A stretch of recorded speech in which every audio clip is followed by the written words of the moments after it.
injury attorneys at The Advocates can't actually prevent you from being in a cycling accident, they will be by your side to support you following your accident. Our legal services won't cost you a dime out of pocket. So when you need an injury attorney, call us. We're The Advocates, your Utah personal injury attorneys. You didn't deserve to be in an accident, but you do deserve an advocate.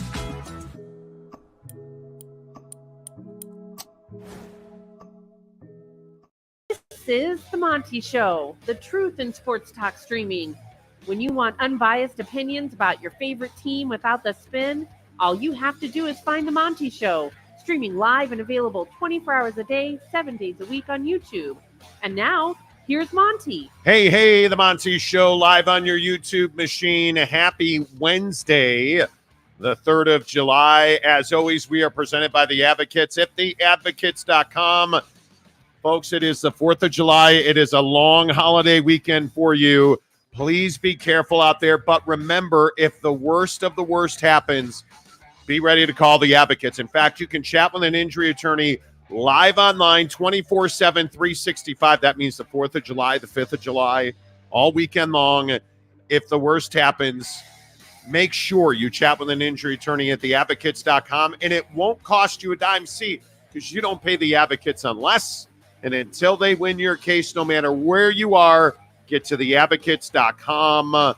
Have a great 4th of July holiday weekend. And yes, we will be back on Monday after today's show. We will be off tomorrow and Friday. We will be back on Monday. But what everybody is talking about today is the proposed Lauri Markkanen trade that dropped like a bombshell yesterday between the Jazz and the Golden State Warriors. And really, I think what this comes down to is, what do you do with Lauri Markkanen's contract? Because I think, from what my sources with the Jazz and around the NBA are telling me, the Jazz and the Warriors have a pretty firm understanding of what it's going to take to get Lauri Markkanen moved to the Warriors. And I specifically say the Warriors because I believe the Warriors are in the driver's seat on this deal. Let's get a couple of things straight right now. The Golden State Warriors, I do not believe, from what I am told, will include Jonathan Kuminga in this trade for Lauri Markkanen, and nor should they. It would be a stunning move if the Golden State Warriors were to include Kuminga, who they view as the future of their franchise. I have been told by multiple sources that the Warriors simply do not believe that they can let go of Kuminga in this trade or any other trade. But I think one of the main sticking points is, who do you put in that trade if it's not Kuminga? And we shall see. I can tell you from the Utah Jazz side, from what I am told by sources very close to the situation, it will not be Andrew Wiggins. That's a $26 million contract. I just think Andrew Wiggins right now is so damaged. But I think there is an appetite by the Warriors to include whatever it is the bounty of first-round picks needs to be, although they are hesitant to go to 4. I was told point blank yesterday that the Warriors are in the driver's seat and are searching for a third team to make this trade happen. Is it a good fit? We can get into that. Who should, what should, we can get into that. But there is one thing that is very clear. The Golden State Warriors are being very aggressive because they see now, without Klay Thompson on that roster, and I don't know that this was a light bulb moment, but I think certainly it brought new perspective to the Warriors, that without Klay Thompson, this isn't the old Golden State Warriors anymore. They are no longer just assumed to be one of the best teams in the Western Conference. And it is certainly clear that Steph Curry is not a guy that is ageless. And I think they understand that Steph Curry's window to win a championship in Golden State, in San Francisco, is not endless. And I think they know that they have got to go out and find him somebody, Steph Curry, that is a good fit playing next to him and has star power. And when I say has star power, I was specifically told yesterday that Golden State understands they don't have a number 2 scorer right now. And as much as they love Jonathan Kuminga, he's not that guy currently. They hope and they certainly believe that Kuminga can turn into that guy. But Golden State knows that a player of Lauri Markkanen's caliber can make over that roster, can make over that franchise, inject new energy.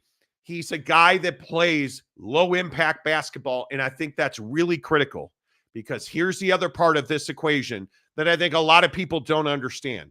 Lauri Markkanen is eligible for a contract extension August 6th. And on the surface, you would say, well, it's a sign and trade deal.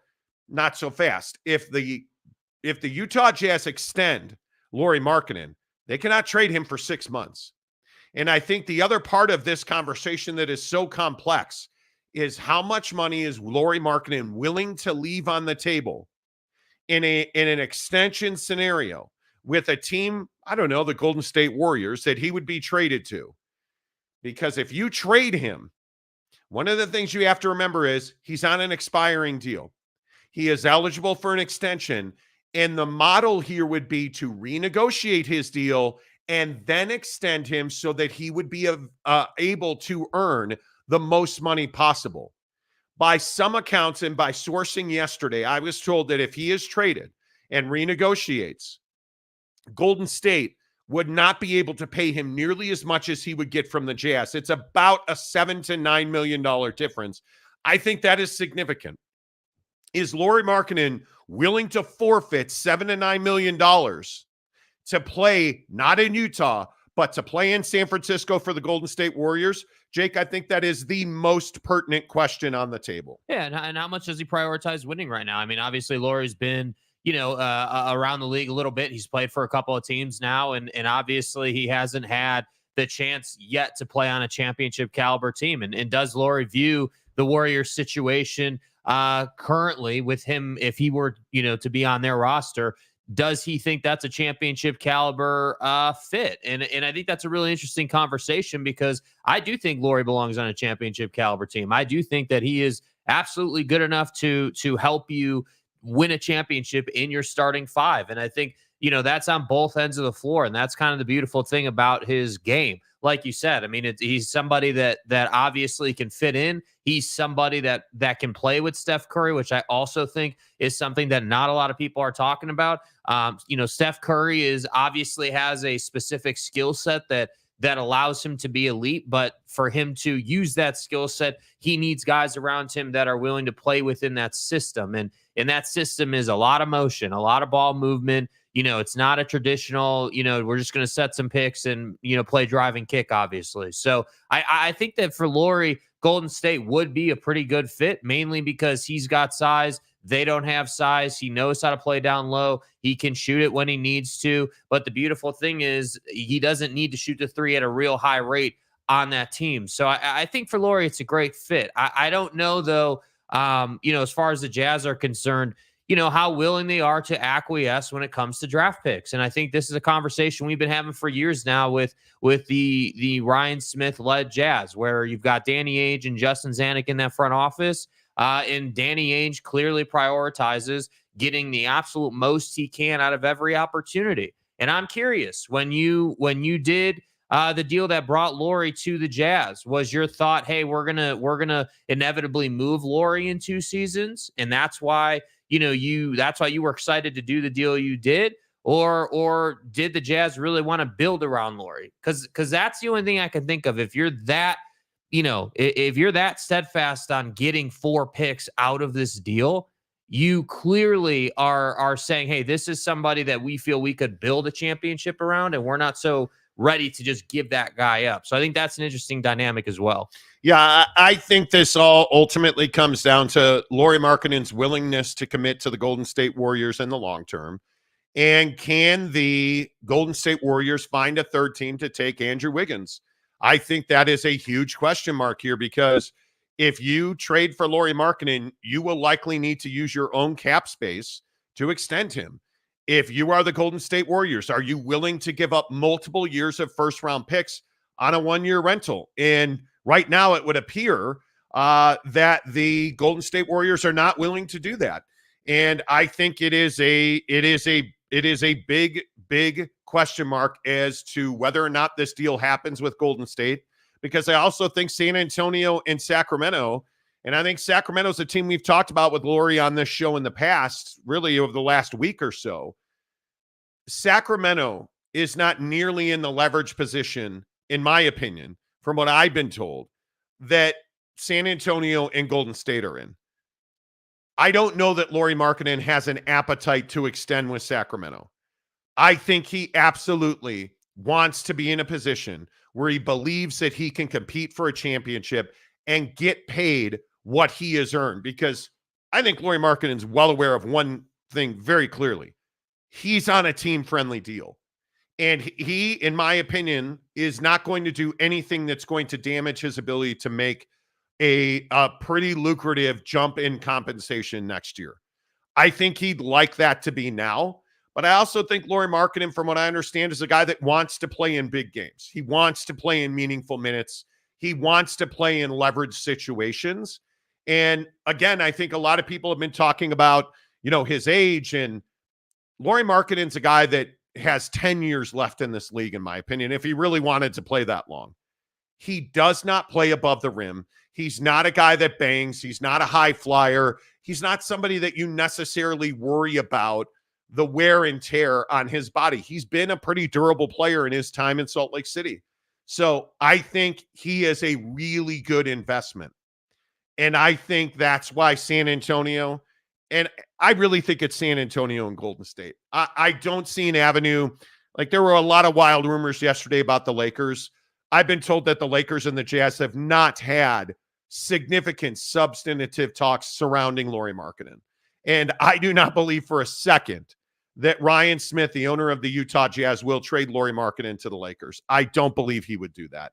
I think that it is far more likely he ends up in Golden State and secondarily in San Antonio, because I just think the guy wants to win.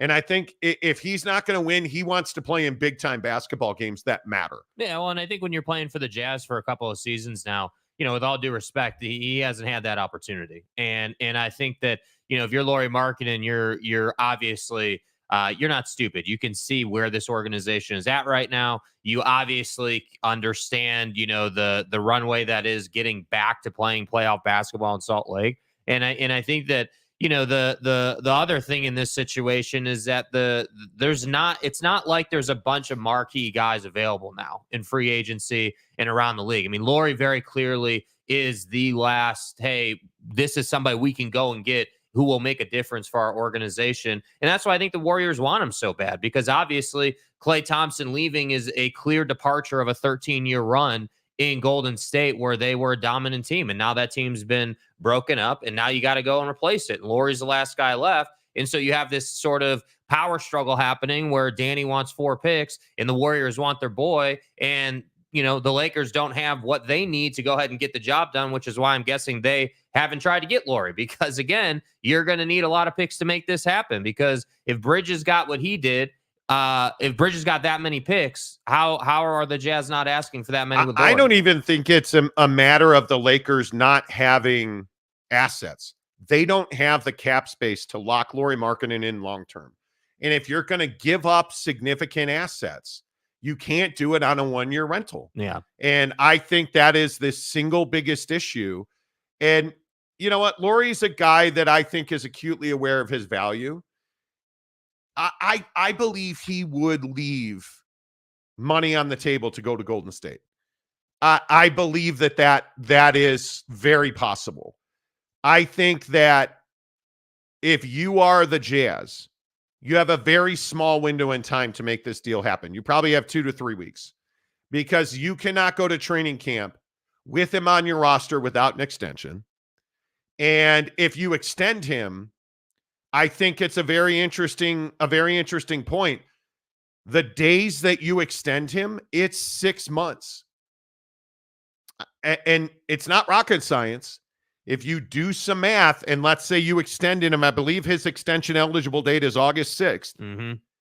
You extend him on August 6th, September, October, November, December, January, February. And what happens in February? The NBA trade deadline. So if you extend him, the date that you extend him is critical, because you cannot trade him.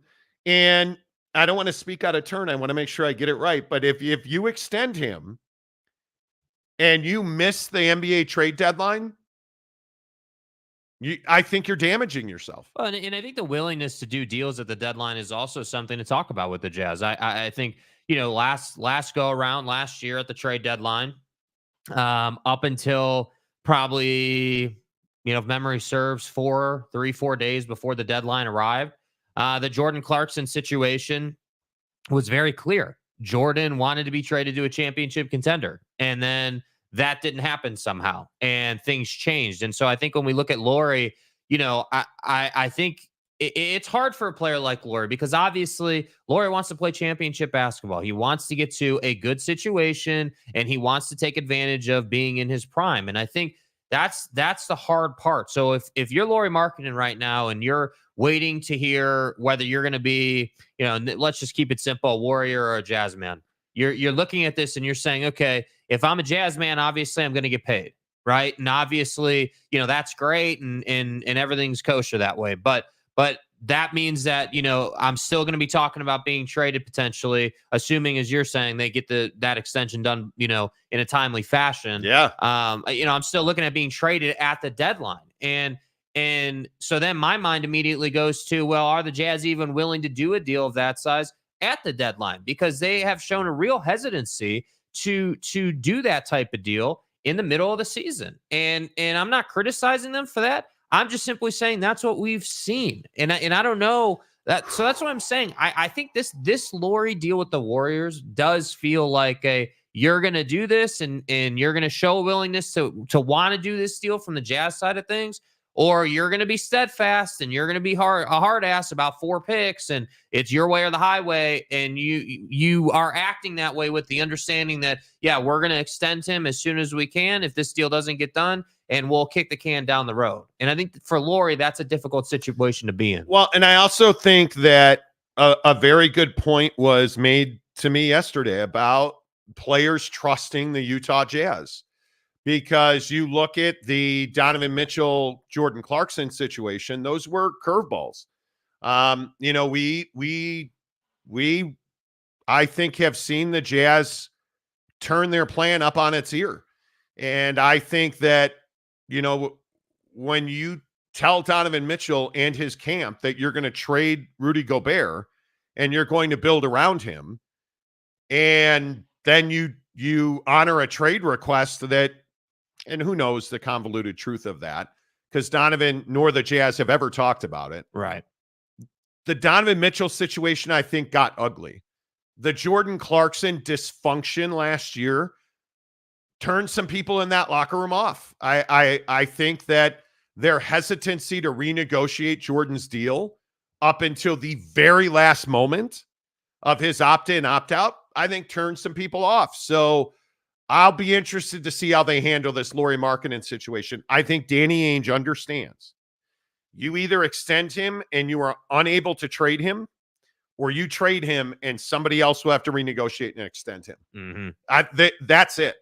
So everybody's wondering, and this is kind of our answer to the question we've talked about here. Why haven't we heard that they have a deal in place? They're just waiting on the extension deadline. Well, because I think they're fielding some really competitive offers for Lauri Markkanen. And I think the Jazz have a perception problem. And I think that free agents don't necessarily love the idea of signing contracts with the Jazz. They have been unable to, for a decade or more, to retain their own free agents, to retain their best players. They have been unable, certainly since Ryan Smith bought this franchise, to build a competitive roster. Ryan Smith inherited Rudy Gobert and Donovan Mitchell. And since that time, they have done little to nothing to restock and rebuild this roster. They have not hit in the NBA draft. They have not developed the talent that they did draft. And when you look at guys that leave, and Dante Exum, I don't know if Dante Exum's a good example or not. I think Dante Exum was a disaster for the Jazz, but you don't have a home run in the draft. Well, look at current day.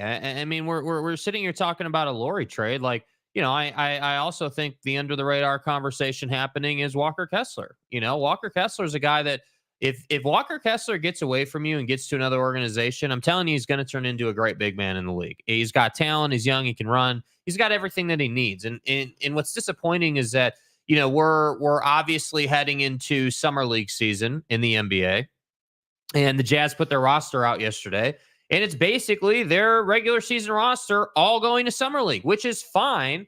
But I just sit here and I say, how long do you want to live in this space? And this is the takeaway I continue to have from the Utah Jazz. I look at the Lauri Markkanen situation as a perfect example of this. What direction are you heading? You either want to build around the guy or you want to trade him. Like there can't be this sort of gray area. We're on the fence. Oh, well, we're not going to extend him because we're getting offers. Well, do you want to build around the guy or do you want to trade the guy? And you can't have it both ways, because the ugly truth of that is the message you send to Lauri by fielding trade offers, which is, hey, we're willing to trade you, bro. We don't see you as a franchise guy, but I also think that I think I would disagree with that. I think that you're not telling Lauri Markkanen he's not a franchise guy. You're telling Lauri Markkanen that you're in a different space and time than he is. And there is open communication between Danny Ainge, Justin Zanuck, and Lauri Markkanen's camp. Lauri Markkanen has been in Salt Lake City. He has been at the facility. He has been working hard.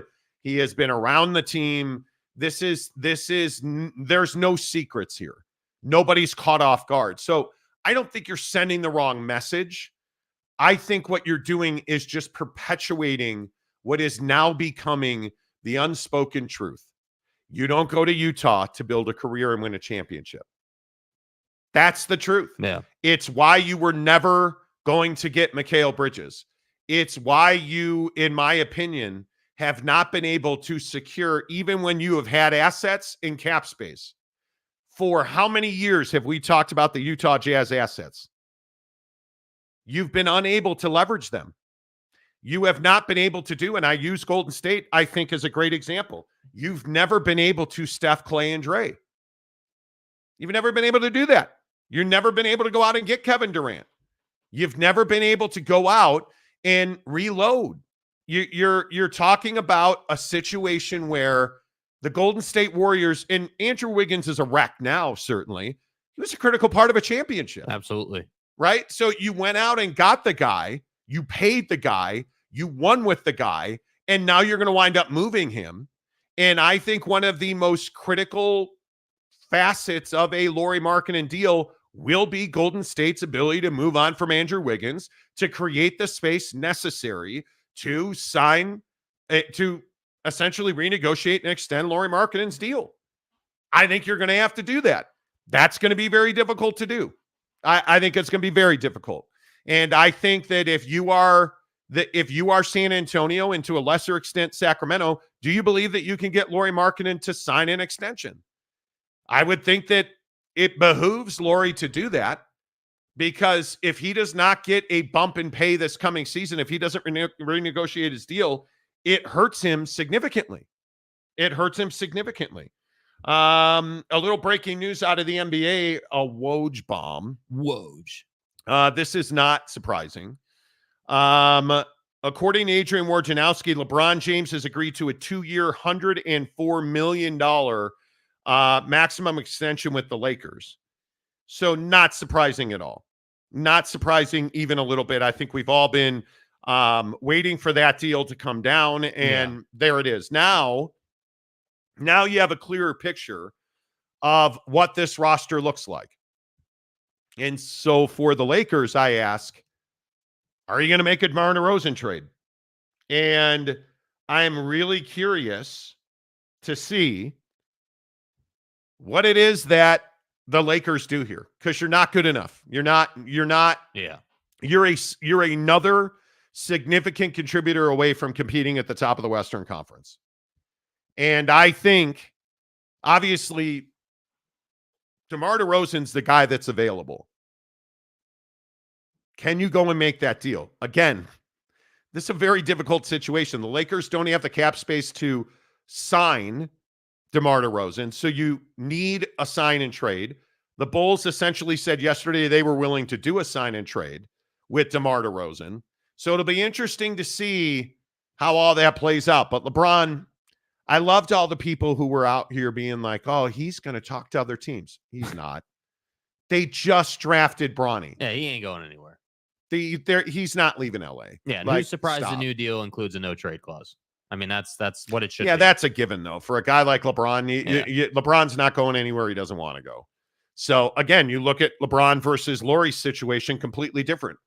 Completely different. Lauri Markkanen has some control because he's on an expiring deal. But Lauri Markkanen, his financial future is really tied to what the Jazz do here. Because if he does not renegotiate his deal, he's not going to be eligible for a maximum extension. At least at the higher tier. He has to be making, I think the number's 30-something, $34, $35 million this season to sign a maximum extension. And he's only making 18 now. That's what I'm saying. I think for Lauri, it's not like it's not an easy situation from the player's side of things. Like you're looking at this and you're saying, okay, I'm going to be in one of two places. Obviously, going to be in Salt Lake or going to be in the Bay Area. Number one. Number two, it's two completely different basketball situations. I mean, when you talk about what would be asked of Lauri in Golden State, well, obviously, what would be asked of him is he's going to play defense against bigs, no question about it. And then I would guess that there would be a lot of opportunity for him offensively. I mean, what better way to get Steph Curry open for three than to draw the defense's attention with Lauri? I mean, I mean, Steve Kerr's going to have a field day if they can get that done. And that's why I say I think for the Warriors, there's a lot of reasons to do this deal, but you're spot on. You can't do the deal if Lauri's unwilling to play with you long term. No, especially if you're going to give up Pod or if you're going to give up Moody. I mean, when you're giving up multiple young players and multiple future first-round picks, you can't. You've got to have him under contract. Yeah. Because, it speaks for itself. The problem now is the contract language in the CBA. It makes it kind of a very difficult puzzle to put together. And it'll be interesting to see where they go. But I think there's one other interesting point here about the Jazz. The Jazz and their inability. And it depends on what you believe about Mikal Bridges. I don't believe they were ever in play for him. I think it was strictly a leverage situation. In that the Jazz, I believe, were leveraged to get more for Mikal Bridges, which they did ultimately in Brooklyn. But the free agent market has really helped the Jazz. The deal that PG signed in Philly, how quick, and just the fact that a guy like Klay Thompson so quickly went to Dallas, and really it was only the Lakers in Dallas. There's not a lot of big fish in the market. And DeMar doesn't command the respect that guys like Paul George and Klay Thompson, the attention that they got. So the Jazz have this asset in Lauri Markkanen. And again, they find themselves holding the league hostage for an absolute booty to get Lauri Markkanen out of Salt Lake City. And a guy that I speak to regularly in the NBA straight up said it's the Utah Jazz versus the NBA again. Because that's where we are. You've got multiple teams that want to leverage their future to acquire Lauri Markkanen. And the Jazz are going to try and take advantage of that. Well, I mean, look what Danny did with Rudy Gobert, right? I mean, if you remember the Rudy Gobert situation, obviously, there was a lot of talk in that situation about, the options with the Knicks and Donovan Mitchell and how that would impact the Rudy situation. And there was a lot of stuff going on behind the scenes. And then all of a sudden, this nuke dropped with Minnesota in this massive deal that I feel like to this day is still impacting the Lauri deal. I mean, because you can draw this all the way back to, hey, they traded Rudy to Minnesota and got that haul. And then now we're seeing that it kind of reset the market and set a new floor for value. Well, hey, if Rudy got this, then this player should get that. And now we see the ripples of that.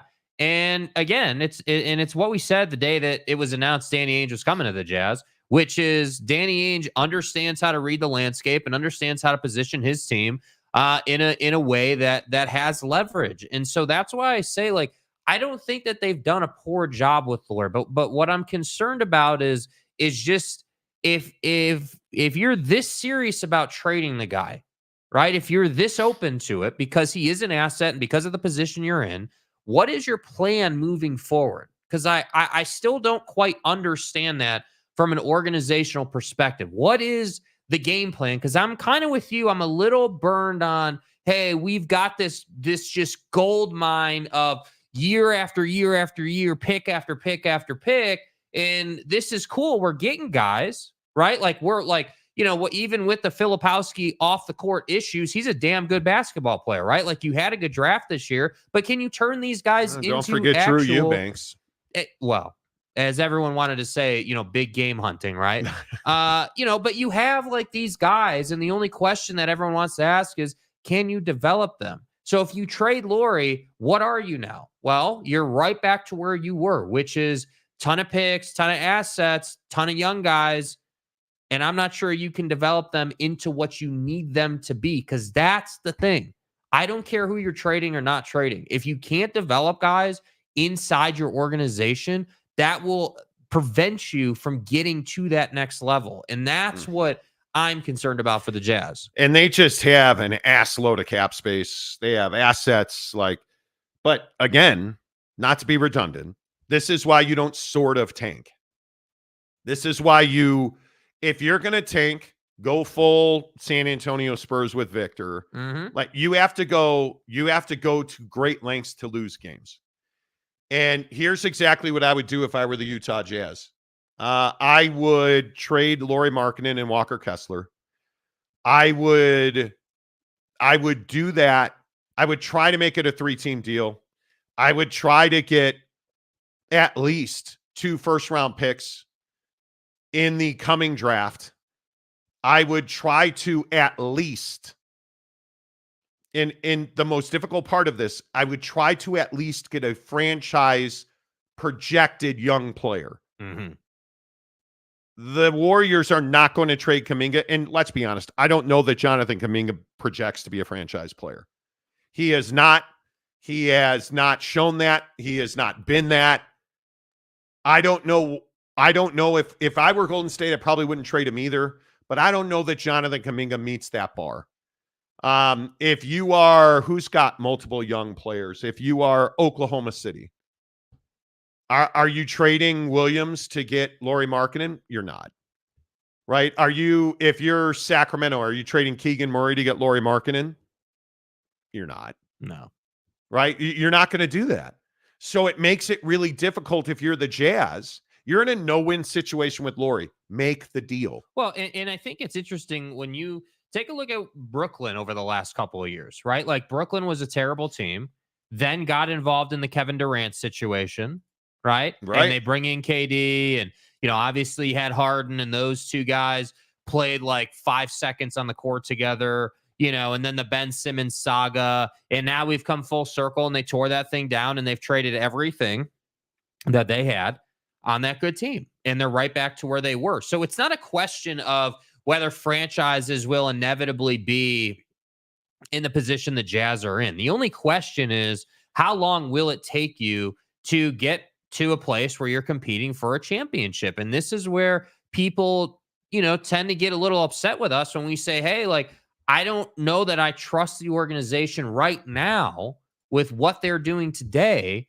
to aggressively pursue championships. I think what we're aggressively pursuing is making sure we keep $30+ million in cap space for the next couple of seasons, and we develop some guys, and let's just see what the league has to offer. I mean, that's what it seems like. Yeah, right now. but I also think, and I know we have this conversation every day. I feel like this is why you can hate the Lakers all you want, but the Lakers are all in on winning a championship every single season. The Golden State Warriors, you can hate them all you want. Oh, they're ring chasers. Fucking right. Yeah. The Golden State Warriors chase rings. The Lakers chase rings. And it's why the Phoenix Suns chase rings.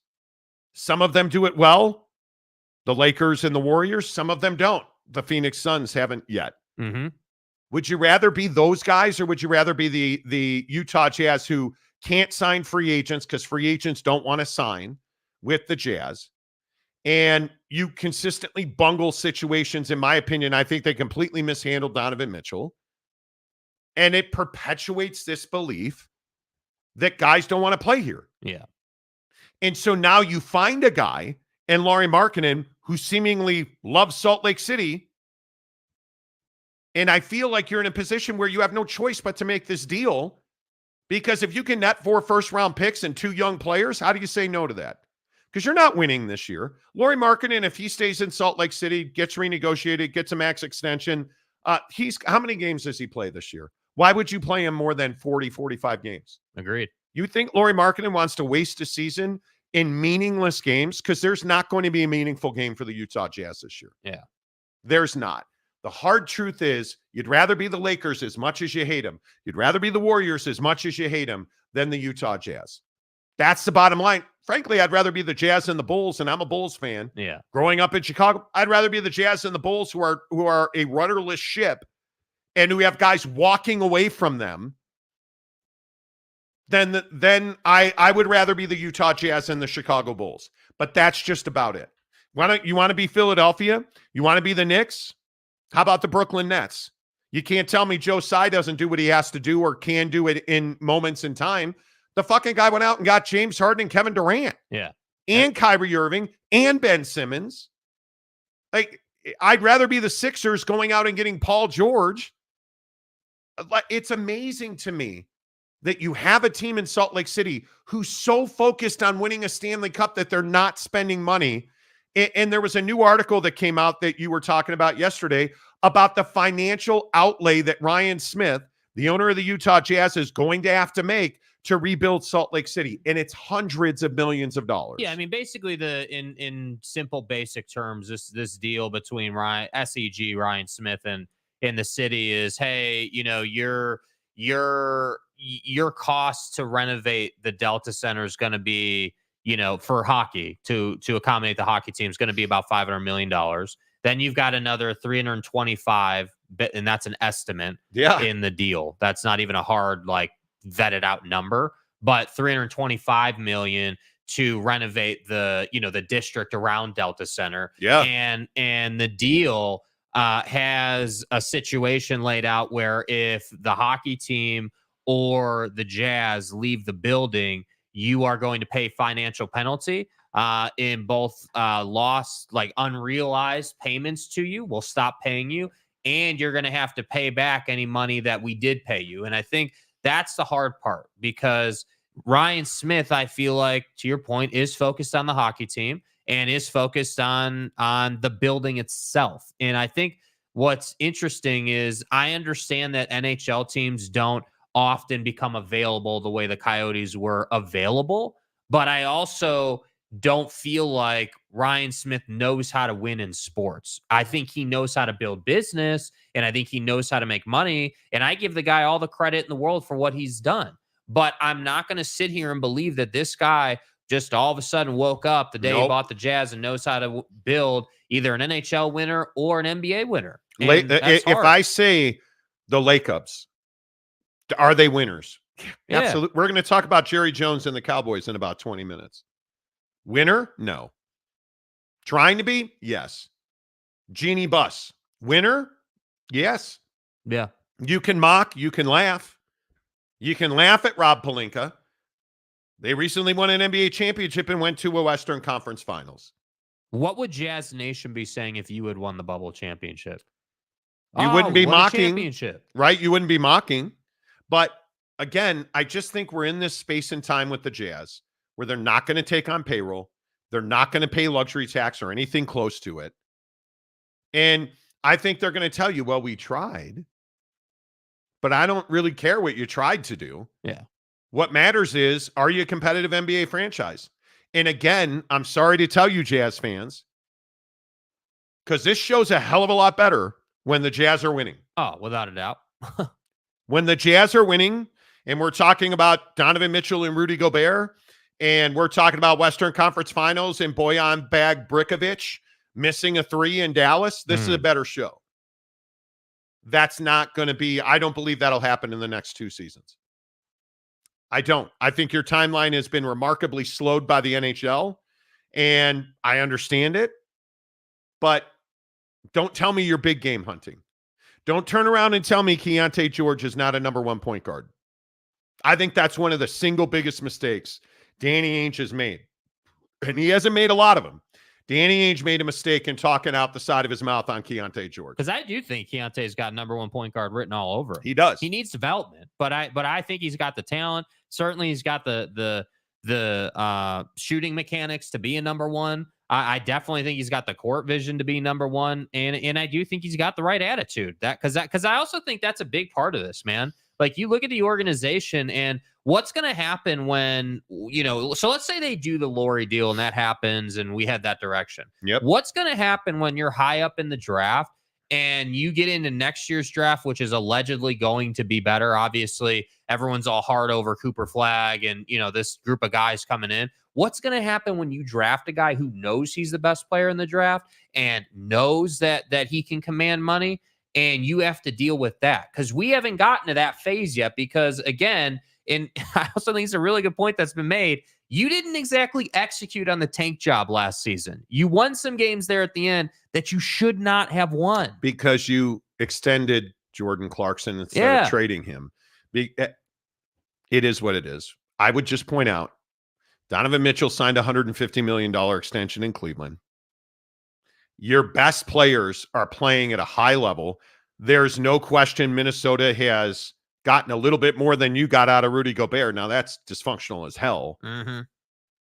But, anyway. It's so frustrating. I don't know what's more frustrating, being a Bulls fan or covering the Jazz. Talking about the Jazz on a regular basis. The Bulls are trash. We're Garbo. We're always going to be Garbo. But at least you know what you're getting out of the Bulls. Like, we're going to hire guys like Billy Donovan. We're going to overpay Zach LaVine, and we're going to let DeMar DeRozan walk away, and we're going to keep Vooch at the trade deadline, and we're going to trade Alex Caruso. Like, for nothing. Come on. We're going to trade Alex Caruso for the guy that loves 15 or less. Yeah. Right? Like, it's just so frustrating to me. It is, but it's true. You traded an all-NBA defender for a guy who had a sex scandal last year and has been a complete bust, and who refused to come off the bench in Oklahoma City on a championship caliber team. Josh Giddey refused to come off their bench, so they traded him. And you gave him an all-NBA defender. Okay, great, cool. It's a lot. Yeah, being a Bulls fan sucks. Yeah. But it is what it is. All right, enough of us, more of you. Couple of questions on the board. Should Golden State trade Jonathan Kuminga? My answer to that is not yet. I would make Jonathan Kuminga boom or bust this season. I think the guy has more upside. You missed on Wiseman, no doubt about that. Right? And what did he just sign a 2-year deal? I can't remember where off the top of my head, but you missed on Wiseman.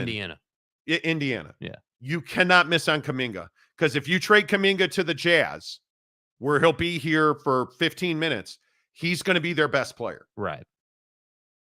And you're going to see whether you missed or whether he's a miss. Because if he goes to the Jazz and he becomes a star, you're going to be pissed off. Right? So I would hang on to him. I'd trade Pod. I would trade Moody. I would trade 2 first-round picks of my own. I'd find a third team to take Andrew Wiggins. I would renegotiate and extend Lauri Markkanen into a max deal. And I would put Lauri Markkanen and Steph Curry together for the next 5 years. That's what I would do. I would not trade Jonathan Kuminga. And I think for the Jazz, too, just quick thought. Why are you steadfast to get Kuminga? Because again, and we saw this past season, and this is just a big point thought. If you're doing this deal, you're not doing it because you're trying to win a championship, right? Like this is not a deal where you're like, hey, we need the finishing piece on our championship squad. That's not what this deal is. which is exactly the kind of player Kuminga is.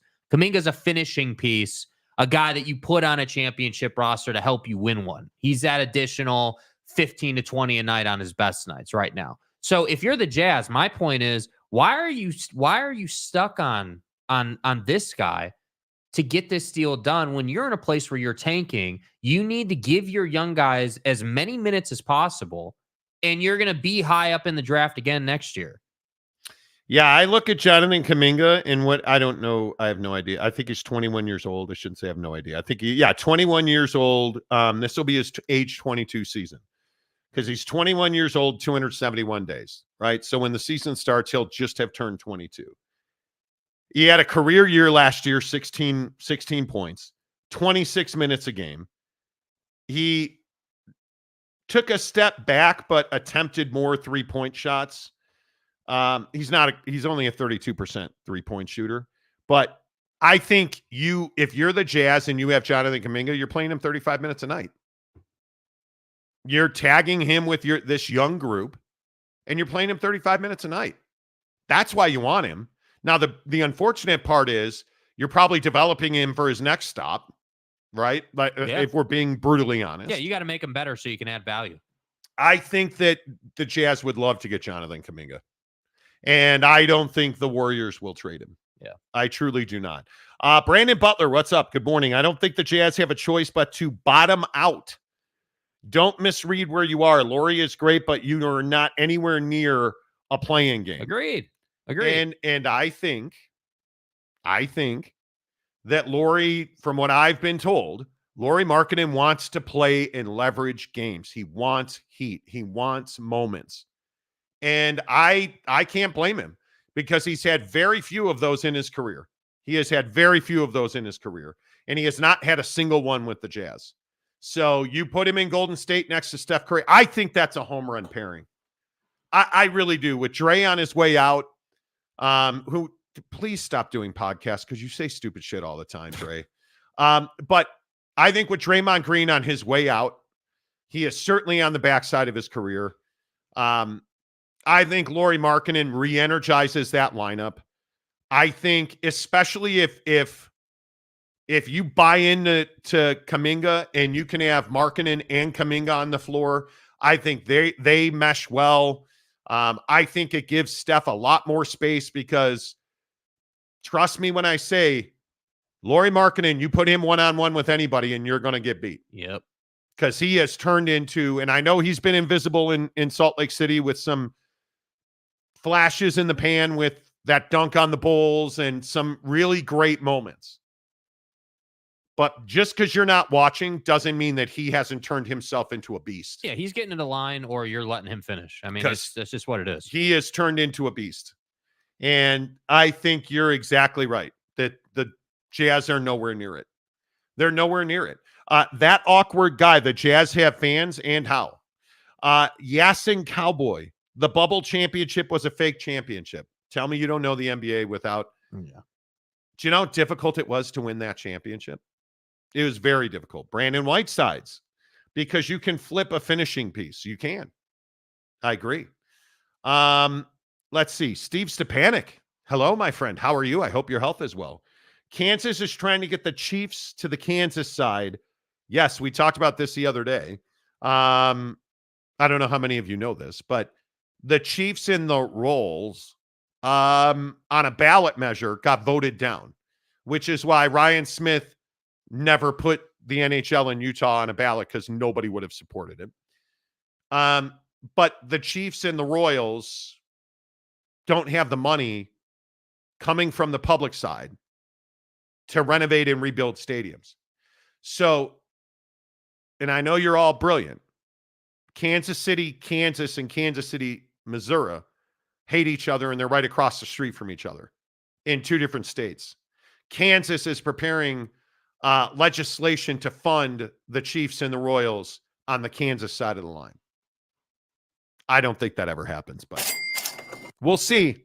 Could you imagine that? No. Could you imagine that? I couldn't. Mike Smith, Mountain Mama. Money, money, money. Ryan Smith has got to have your money. Do we all believe that Ryan Smith is a real billionaire?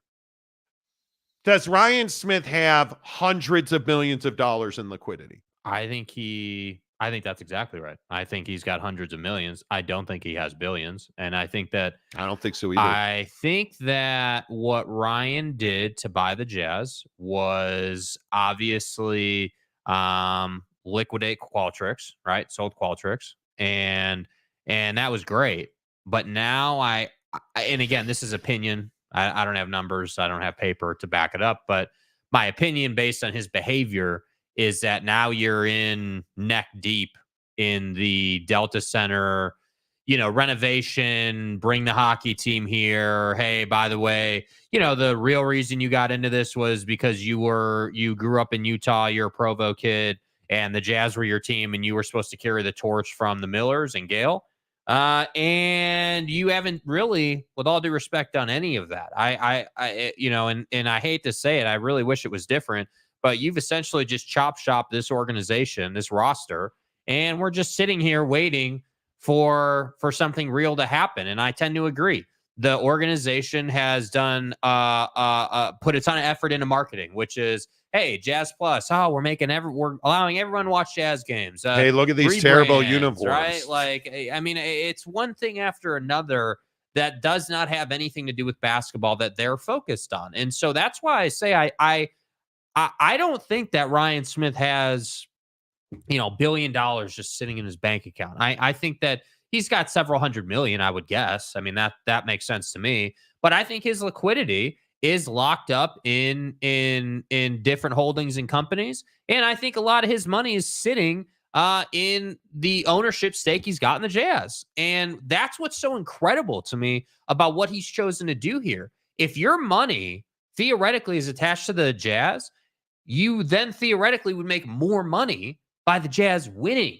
So if you know how to build a business, why have you not built this business? Well, I think he's busy trying to build a winner with the hockey team, because if the Utah Hockey Club doesn't win, people will quickly not show up. And I think he knows that as much as we show up. Yeah, I as much as we show up. Yeah, show up. I think that I don't know. I've got opinions for days on the strategy and what exactly the outlook is, but what I know is that this team's not going to be good for some time. And what I also know is it's a shame that Danny Ainge has been tasked with, hey, keep us crappy for a couple of years so I can make some money, rather than, hey, Danny Ainge, you're a brilliant guy at building rosters. Here's $200 million and some luxury tax money. Go get it done. Yeah, totally agree. Welcome to the nightmare. Hello. And yes, thank you for the DM. Certain somebody who said go up. Steve Stepanek gets out of the hospital today. Excited for you, man. Hope you were well. Ryan Smith's receding hairline. Must be nice to have ownership that cares about winning. Seriously. Show up. Mike Smith says Ryan Smith trades him for future draft picks for his new hockey team. Right. Not funny. Not funny. Forrest Mickelson, you guys are a joke. Well, I appreciate that. Thank you. That's awesome. Always glad to have you here sometimes. Han Solo Dolo. The Warriors won't trade Kuminga. Lauri Markkanen is better and should be the future of the Warriors, not Kuminga. I just don't think that you can. I don't think you can give up on Kuminga yet. He's shown you enough just to be dangerous, in my opinion. So that awkward guy, didn't he get booed during the NHL draft or whatever it was? Yes, he did. Yes, he did. He got booed. Yes, he did. Brandon Whiteside, Spurs went from a joke to contenders with a single player. Just go Chris Paul to sign because of Wemby. Is that a badge of honor? Didn't you pay Chris Paul to be a $30 million coach? Basically. Yeah, I mean, I understand your the point. Lob City connection will be back, but I understand your point. Jeremiah Champion, good morning. Hello. OG Gary. It's funny how people discredit the bubble championship. If that were the Jazz or any of their teams, they would be defending it. Do 100%. you guys realize how difficult it was to win that championship? for the large majority of the time in the bubble during the pandemic, you could not leave the grounds of Disney World in the wide world of sports. You were quarantined in that facility. You didn't have your family with you for most of it. Guys were getting taken out of the game for 10 days because of Grubhub deliveries. The mental toughness that it took to live in a dorm room for months and months and months and not see your family and not live your life. Do you know how difficult it was to win that championship? And we know this because guys not on the Lakers, other guys around the NBA talked about what a mental grind it was. The NBA officials talked about the fact that they had a competitive pickleball league because they had nothing else they could do. Nothing else they could do because of the pandemic. It's rough, man. Do you know how difficult it was to win that championship? And yet, because it wasn't your team, you want to call the pandemic championship, the bubble title, a joke. The coronavirus. Absolutely ridiculous. Yeah. In my opinion. Absolutely ridiculous. Make sure you hit the like button if you're watching us on Twitter. Good morning to you. Come on over to YouTube. Find the Monty Show. There is a link in my bio on Twitter. Click on the link. Come on over, subscribe, and give us a thumbs up. Coming up in about 10 minutes, we'll talk about the Dallas Cowboys and their situation, talk about needing to make a trade. Jeez. We'll talk about that. Kimono Katanja. Kataja? Terrible about that. Lauri would shine in Warriors like he did with national team in Eurobasket. Okay, well, I think the first thing is the Eurobasket team. NBA players are going to dominate those type of tournaments. Yes. So that's not even nearly the best talent in the world. And I think, with the Warriors, I agree with you. I think he's got a clean cut, very obvious role to fill on that Warriors roster, which is number one, bringing toughness, because that roster, their biggest problem in Golden State when they were in their prime was toughness. Draymond Green was the only guy that would say anything, and you could have them physically. And I think that Lauri brings that edge, but I also think that he brings another dynamic. I mean, you haven't had great inside out play for the Warriors in some time because they just haven't had size. I have a lot of respect for Eurobasket, but that is G League basketball. Yeah. I mean, it just is as simple as that. It's G League basketball. I'm still on cloud 9, says James, the stadium guy and Oak State alum, because, Garden got a DUI and now we'll have more time to spend together. Yeah, I mean. Well, I think that's awesome that you and Ollie Gordon will have more time to spend together. I think that... the best trio in Big 12 country, Ollie Gordon, Mike Gundy, and Ollie Gordon's car.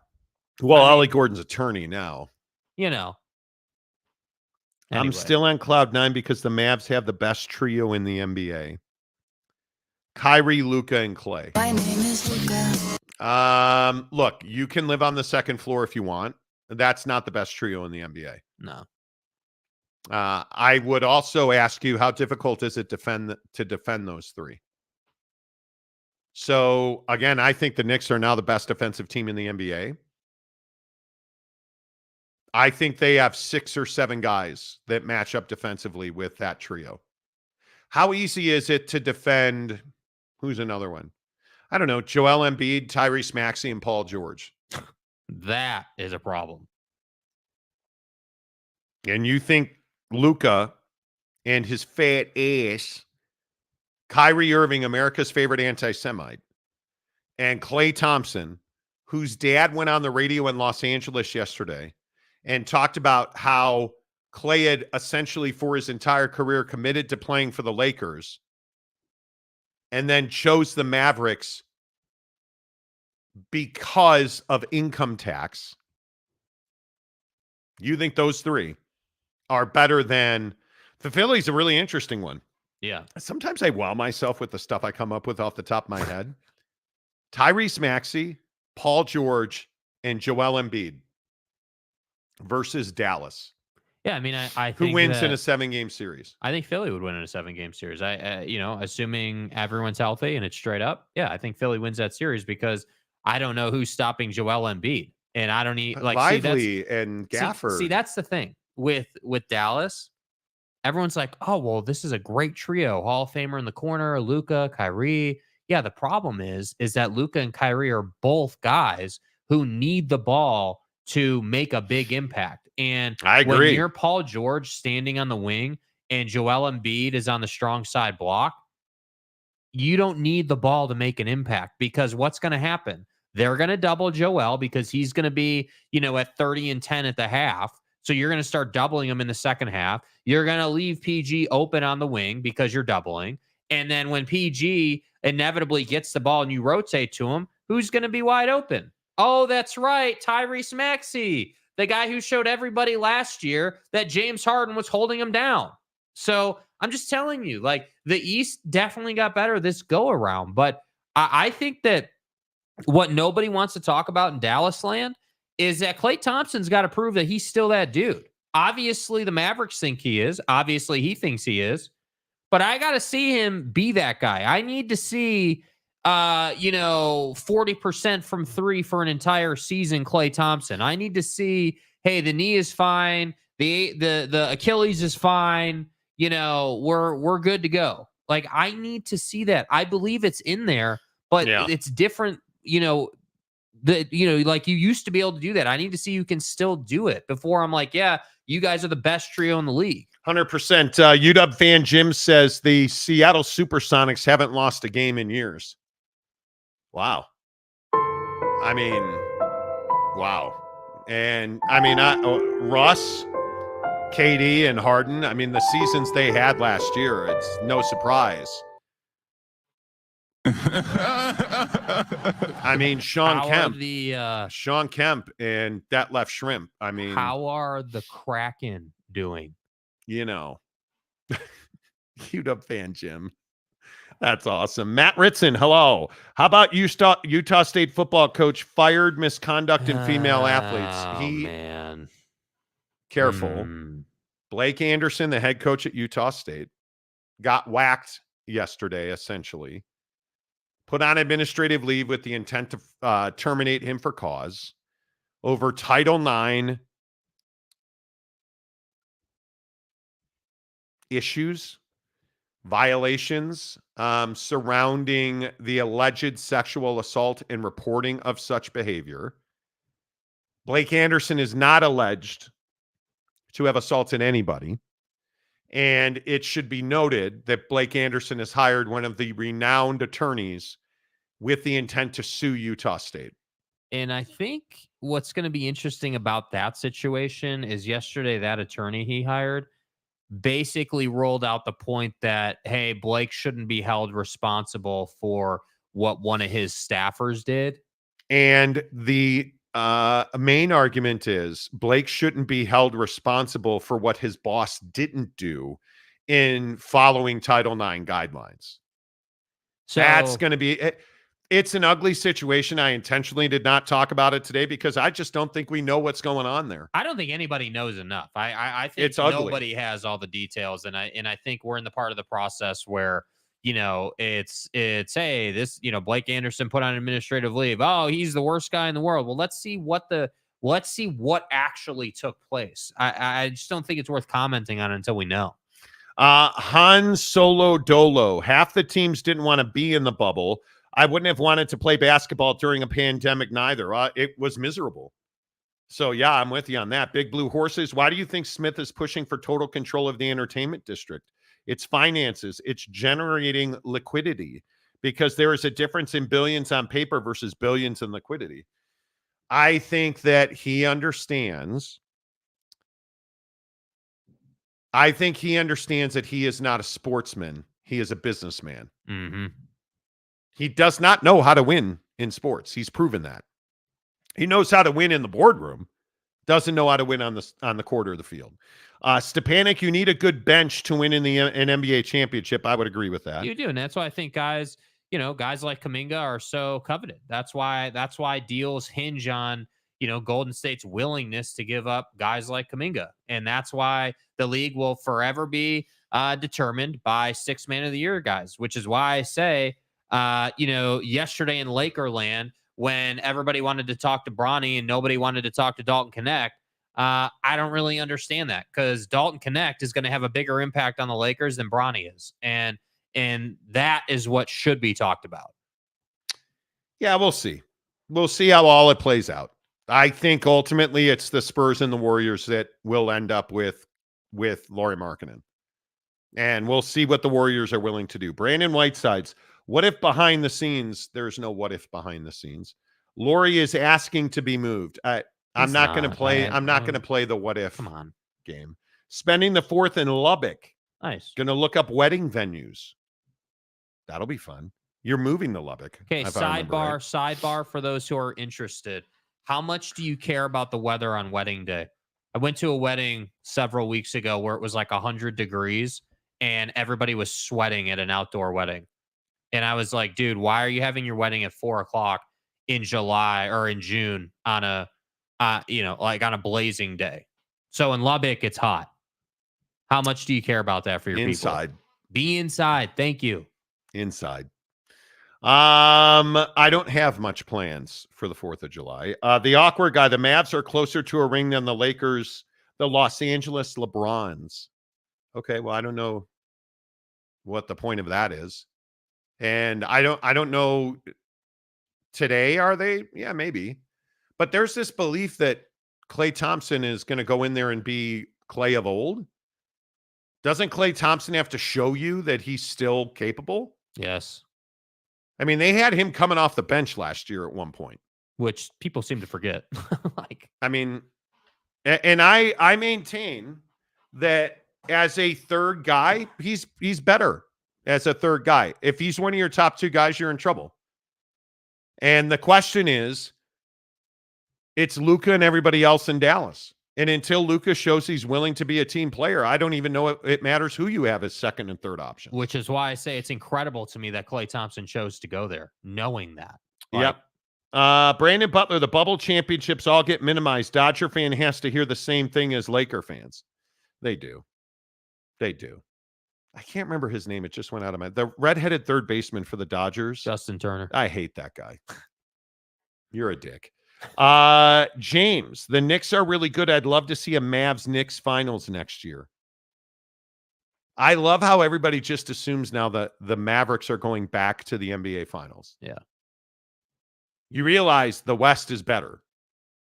So are you going to routinely beat the Rockets? No, you're not.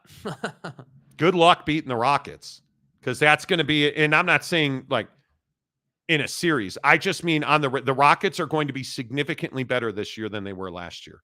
And they were significantly better last year than they were the year before. So headed the right direction. Yeah. Klay is washed, Eric and Raleigh says. I wouldn't go that far. Oak State James, the Ollie Gordon fan club president and ball washer, for $5. Luka will be more than willing to pass to Klay. Okay, so what do you mean more than willing? And what indication do we have that he's more than willing to pass to anybody? If he wouldn't do it in the NBA Finals, what makes you think he'll do it now? If they go back to the NBA Finals, why would he do it now? You're going to have to see significant emotional development out of Luka Doncic. Because the other thing that you got to remember is I also think his bitching and moaning at the officials very much hurts the Dallas Mavericks. Yeah. And until he figures out that he's not Rudy Gobert with that, because that's what ultimately started the division in Salt Lake City, was bitching at the officials. And you have Luka Doncic, who won't stop bitching at the officials. Yeah, it gets old. Burns teammates out. So I don't know that I agree. I think, James, I think you're the best. Thank you. I don't know that you have the Ollie Gordon type knowledge required to say, and yes, Klay is still the man. Because he's not until he is, and he's going to have to prove that. What is the state tax liability in Texas compared to California, considering Clay's contract with the Mavericks? Talked about it yesterday. Texas, it's not that it's the state income tax where you have zero. The issue is your property taxes and expenses to offset the 0% income tax. At the end of the day, my guess is Clay will not call the state of Texas home. My guess is he will pay the minimum tax requirement.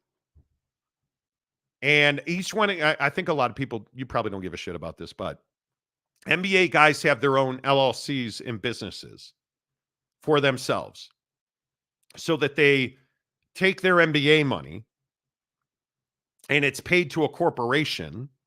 And whatever you choose that to be, it won't be an LLC because you make too much money, but let's say it's an S Corp or whatever. The team pays that corporation, which is based in California or based in Dallas or Texas. That's how guys at that level get paid. Right. So I guarantee you, Clay's agent and money guys went to work on that. And they found the formula that saves Klay Thompson money in Texas versus California, which is one of the stupidest fucking things I've ever heard, because you're Klay Thompson and you have to win a championship. And if you put Klay on the Lakers, I think the Lakers are far better than the Mavericks. Yeah. I think I could make the argument the Lakers are better than the Mavericks right now. I think everybody writes off LeBron James. LeBron's still a top 3 player in the NBA. Anthony Davis is arguably the best defensive player in the NBA and a guy that can drop 30 and 20 on you every single night. Austin Reeves is, I think, one of the better young players. And like, you have guys with the Lakers. That team does not suck. Everybody assumes the Lakers are going to be bad. They're not going to be bad. And now you've got Bronny James, who's going to be the second coming of Dante Exum with the Jazz. I should stop. By the way, yes. I thought it was an interesting point I saw the other day. 46 wins, 45 wins in the West doesn't barely get you anything now, where that used to get you like a 5 seed in terms of playoffs. Like, you need to be winning 50, 55 games at least to really like cement yourself in the playoff picture. So when you're looking at the Lakers grinding to be in the play-in, understand that it's not that they've won like 30 games. They've won a bunch of games. It's just not enough games to get into the playoff picture solidly because the West is so deep. So the Lakers don't suck. They just don't quite have that one extra piece to put them over the top. They need a guy to be a knockdown spot-up shooter. Klay Thompson was that guy until he wasn't. Whenever I hear about the bubble championship, Glenn says, I think about my Suns going undefeated in the play-in portion and still don't get the 7 or 8 spot. How the hell does that happen? How is it that you're a Suns fan, I might ask, as a San Diegan? Devin Booker. Everybody likes Devin Booker. Right. Everybody is a Booker fan. Suns have had some odd luck. OG Gary, either way, it's a bad look for USU. It is, certainly. Brandon Butler Smith is a small B billionaire, not a big B billionaire like Ballmer. Sure. Mm-hmm. Jerry, I live in Texas. I pay no state income tax. James, are we really... Talked about this on the show yesterday. You're really going to make the argument that you think you have one of the top 5 highest property taxes in the country because you have no state income tax. Your other expenses, your other taxation to offset the lack of income tax. It's not as though you're just getting free money living in Texas. Yeah. It doesn't work that way. The government's getting paid one way or the other, bro. James, I don't know if you own a house or not, but yeah. A championship team for NBA to me is that you need 2 or 3 stars, a solid sixth man, good vets on a minimum, and some nice young pieces on rookie deals. Well, if you look at the Boston Celtics, is that the formula the Celtics used? I don't think that's the formula the Celtics used. The formula the Celtics used was draft your players, develop them into stars, and then bring in veterans to fill the gaps. I think the formula is you must have 2 star players. One of them has to be your own. And you need a third guy, a Derek White, a Al Horford, a Drew Holiday. Thank you. So the Celtics drafted 2 of their guys. You went and got Derek White, Drew Holiday. I don't know. Are you excited about Peyton Pritchard? But you went and got depth guys. You drafted and traded for depth guys. Well, and look at the Porzingis situation. I mean, obviously, he gets hurt. He's not a huge contributor for them. But just played the idea of it. Just the idea of it. But you went out and got another $30 million player. Yeah. Right? Like, that's what you need, pieces that fit together. But those pieces have to be elite defensively. Again, back to the Mavericks. I don't think scoring is a problem for the Mavericks, as dysfunctional as they tend to be offensively. Luka Doncic is an embarrassment as a defender. That's their biggest problem. They don't defend. And again, everybody rips the Lakers. That's a pretty solid defensive team. And Anthony Davis should have won the Defensive Player of the Year award, in my opinion. Yeah. But Steph, Clay, and Draymond were top 5 big 3 in NBA history, but the heart and soul of the Warriors championship was Iguodala and Livingston. Everybody's got role players. You have to have Derek White.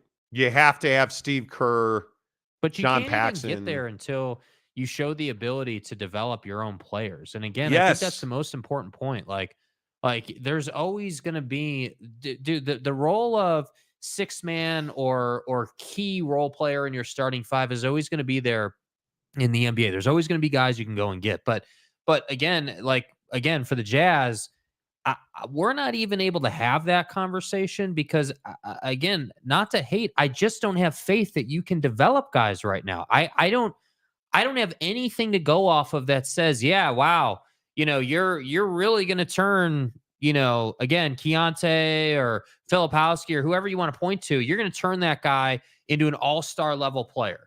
Because that's what Keontae George should turn into. He should turn into a guy I agree. who can play the 1, could possibly develop into playing the 2, and he should turn into someone who's dominant in the transition game and can shoot the 3 and can be an all-star. That's what he should turn into. Then there's no excuses for him not turning into that. So when he inevitably gets traded or he washes out of the Jazz or whatever the case may be, what's the excuse everyone's going to say is, well, he didn't do this or didn't do that. And my point is they just don't turn their draft picks into diamonds. And you have to do that in the league. Yep. This portion of the show brought to you by our good friends at Park City Mountain Resort, Canyons Golf, the official golf course of the Monty Show. And I tell you guys the beautiful thing about Park City. Did you guys see the weather? Global warming's not real. It's going to be 107 in Salt Lake City next week. Go get cool in the mountains of Park City. You're playing resort style golf in the middle of one of the best resorts in the world at Park City Mountain Resort. You're in the mountains, you're with nature, you're with animals, you're with awesome tee boxes that are unbelievable views, undulating greens, lush fairways, and you're doing it at municipal prices. That's the best part. You guys know that I play Canyons Golf probably 2-3 times a week. And the thing that I love about it, every hole is different and every hole has its unique challenges. And I love the fact that you look to your left or your right and you're in the middle of the mountains. And when it's 100 in the valley, it's 85 in the mountains. And it's cooler. It's beautiful. It's everything you want in mountain golf. And I love the fact that you have 4 or 5 holes that are elevated tee boxes. You hit big drives where you can see your ball, drawing off the driver, hopefully. sometimes. Maybe.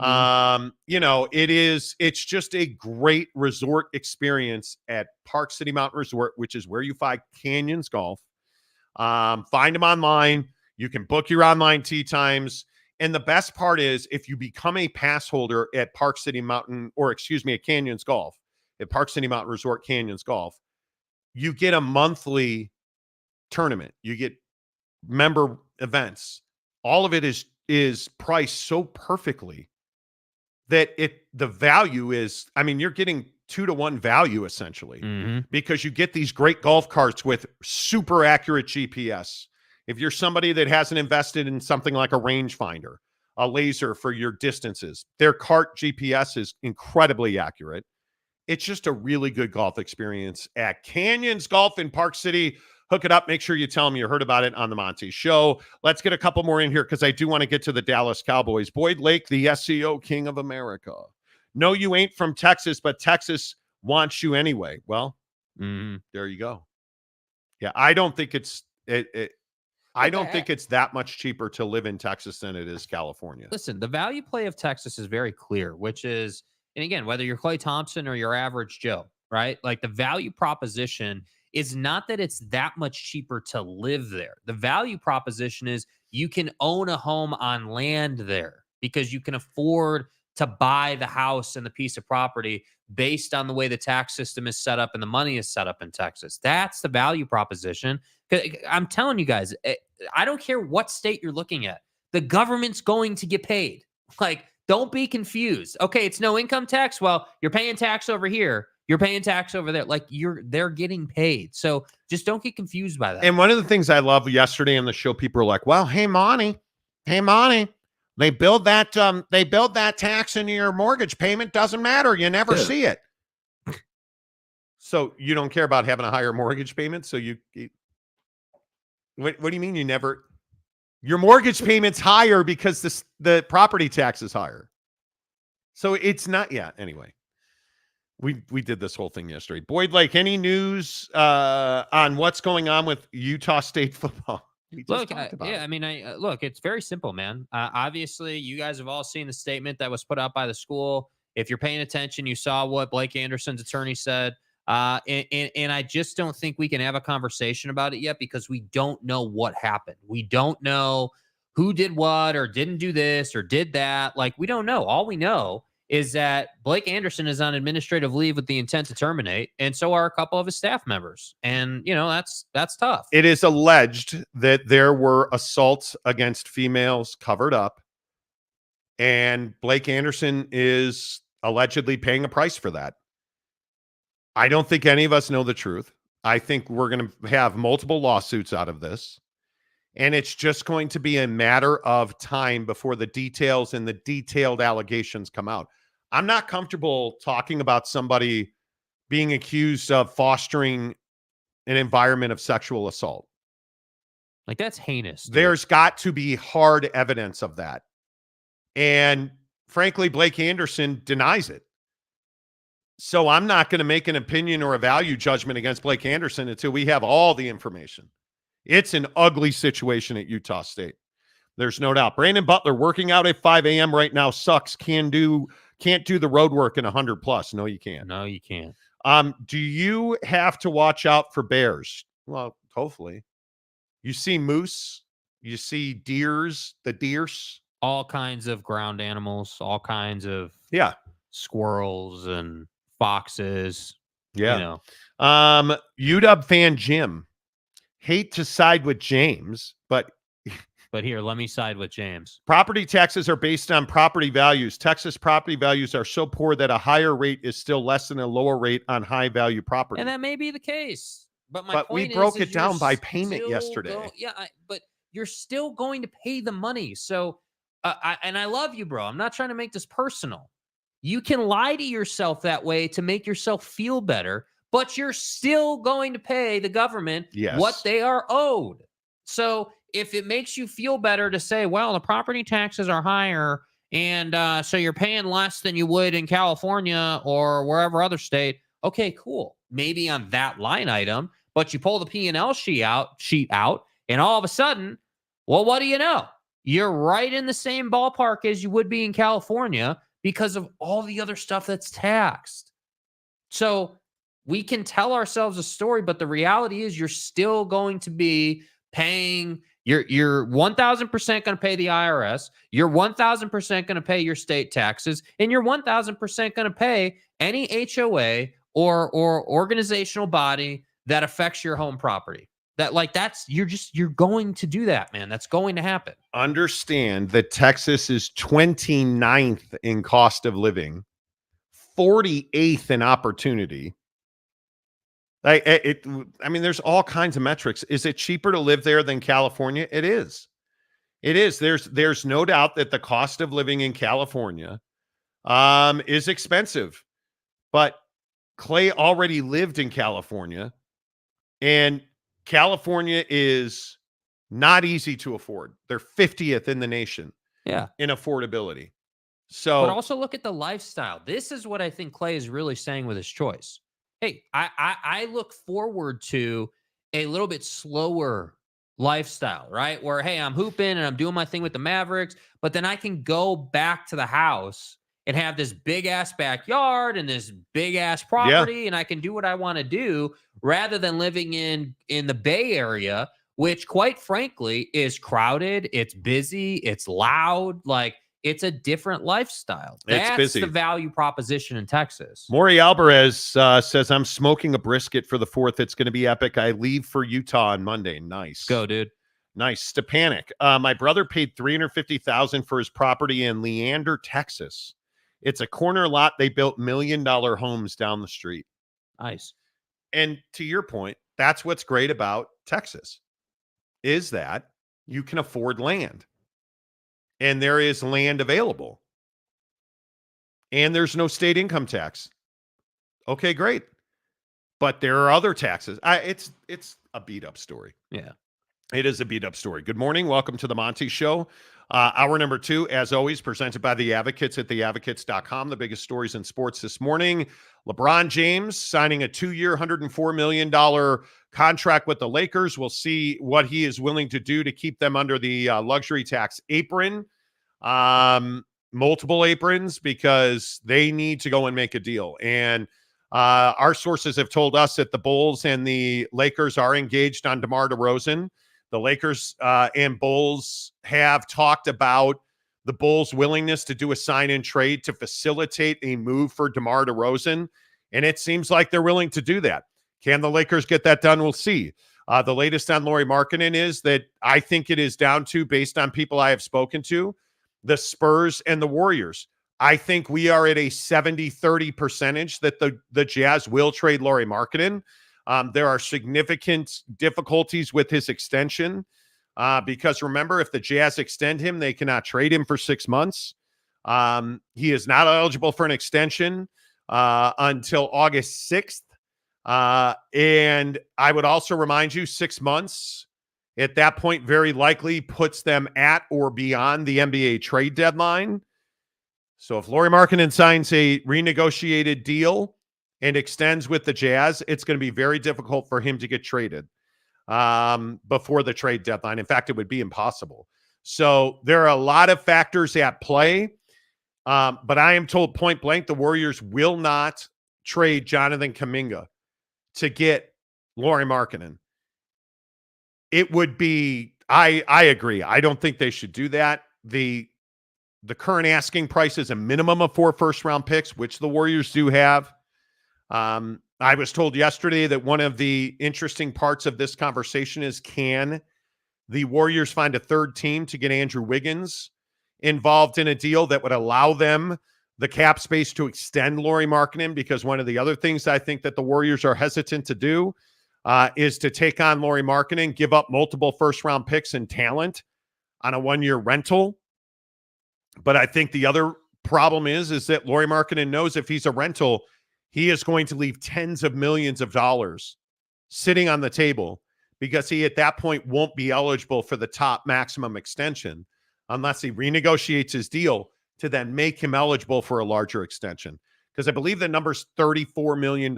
He has to be making $34 million this upcoming season to be eligible for a maximum extension. So there's a lot at play. I don't think anybody's in a hurry to get a deal done. My guess is that the deal gets done in time for Lauri Markkanen to do an extension and to secure a contract with whoever he lands with, because that's the only way you're giving up those kind of assets. Do you think it's better than 50% the deal gets done? You think the odds are it would get done? I still think it's 70-30 a deal gets done. Yeah. I do. Yeah. I think it is 70-30. Yeah. That a deal gets done. So we'll see. I mean, it is going to be very interesting. Are the Warriors a championship contender with Lauri? Are they back in that fold? Because I think that's tough. I think, I mean, obviously we'd have to see what the dynamic is on the floor, as we do with every team that gets put together. But with, because you have to think, so Steph, Dre, Lauri, Kuminga, obviously. Moody, Pod. I know it depends on what you get out of guys like, they paid DeAnthony Melton good money. Yeah. You're paying Kyle Anderson, slow-mo. You're paying. Oh, he'd be in their starting five too, for sure. You're paying. They are, according to some reports, and I think Shams had it, they're heavily engaged on a deal to get Buddy Hield. I mean, at some point, don't you need to add a proven player? And I don't know, is Lauri Markkanen even a proven player?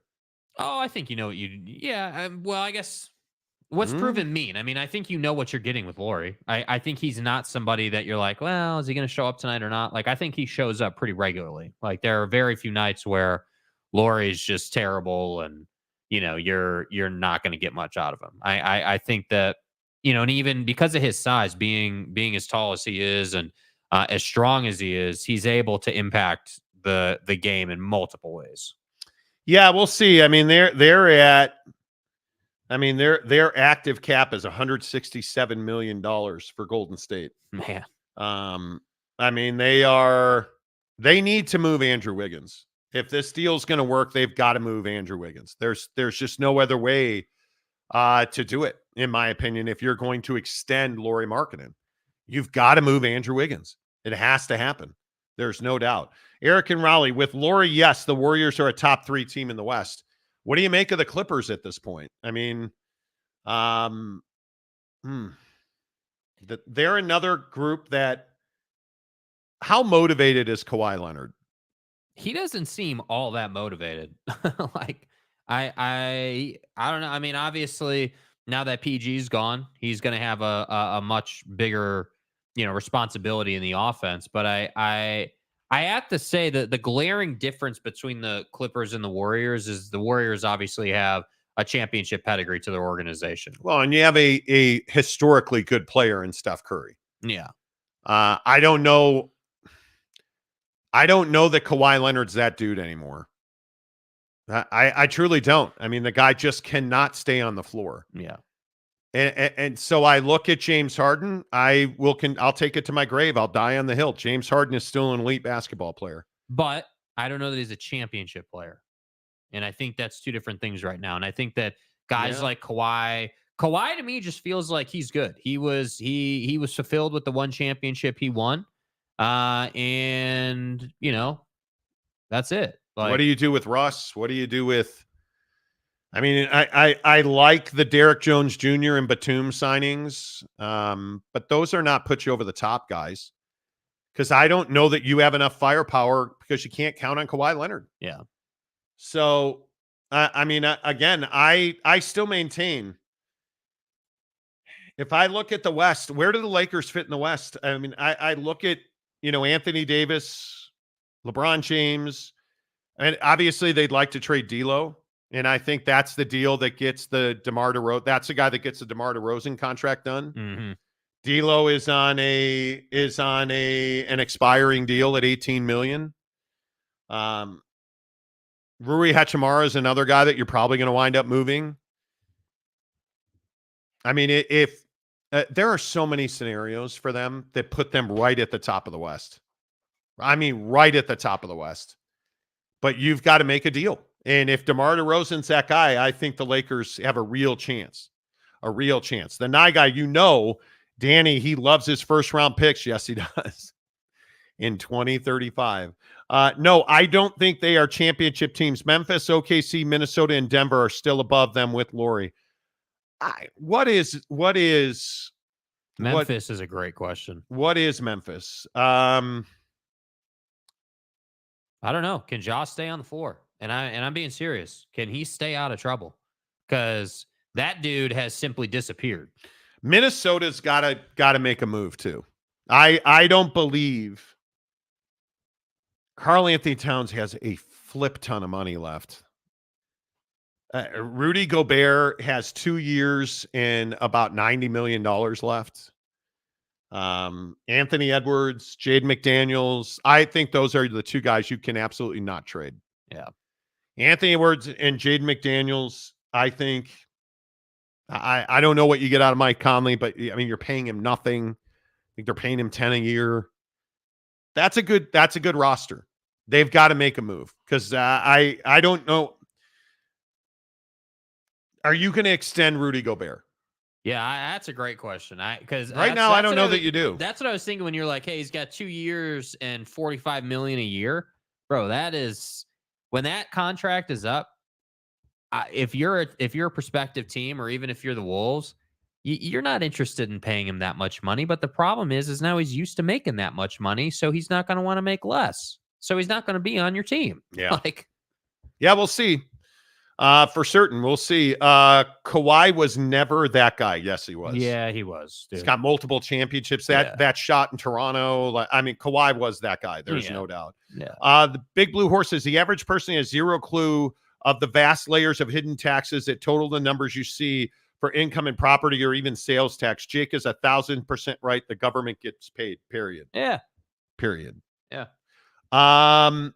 Man, are we going to get to the Cowboys? The Cowboys are not making the playoffs this year. Tons of teams got better in the NFC, and the Cowboys stayed the same. If you aren't moving forward, you're dying. There are wide receivers available.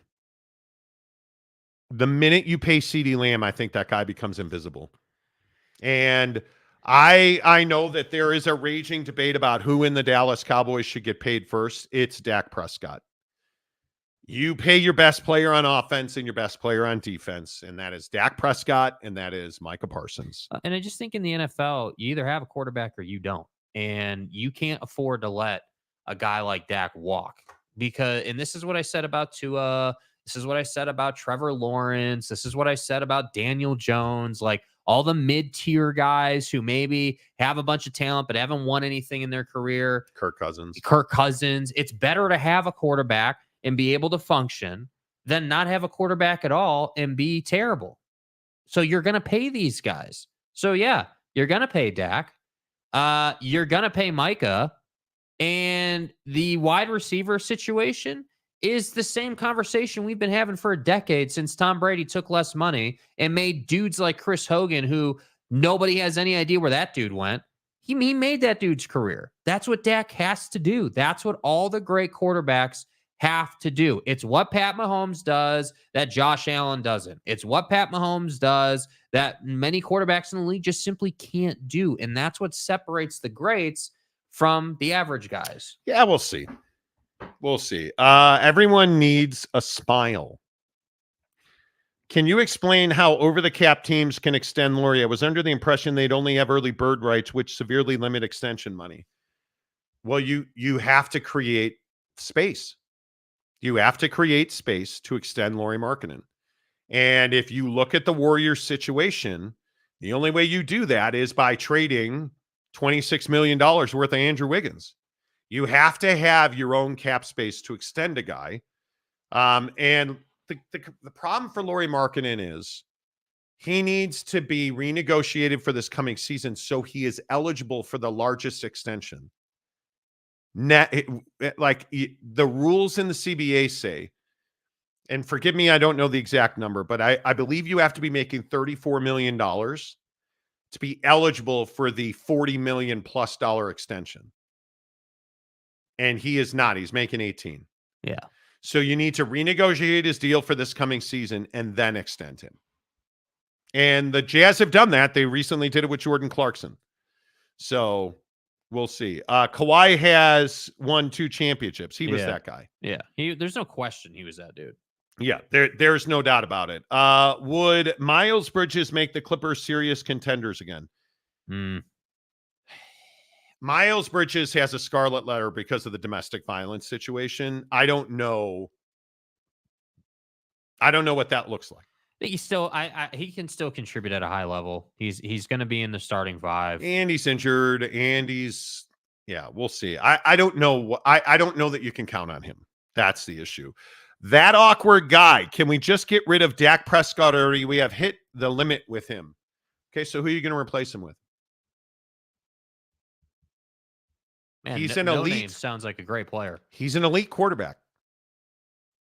And you have not hit the limit because of Dak. You've hit the limit because at one point you didn't invest in your offensive line. You had last year, he is not the reason you struggled, although he had some issues. You had significant issues on defense. He's not the reason that you have not won. Is he one of? Sure he is. He's not the reason. Dak Prescott, go look at the metrics, is in one of the elite passers in the NFL. Yeah, I think the reason the Cowboys struggle is because their skill positions are always hurt or non-existent. That's why. And so your issue started when you thought it was a good idea to trade Zeke, and now he's back. And that's a feel-good story for the locker room, which I thought was a smart play. But it all comes down to Lamb. Lamb is not, in my opinion, a number 1. Stop it. Shedeur Sanders. So let me get this right. You want to, today, replace Dak Prescott with a college quarterback coming off of a broken back. That's your answer? You're going to replace an elite passer with a college quarterback with a broken back. Like, do you hear the shit that comes out of your mouth?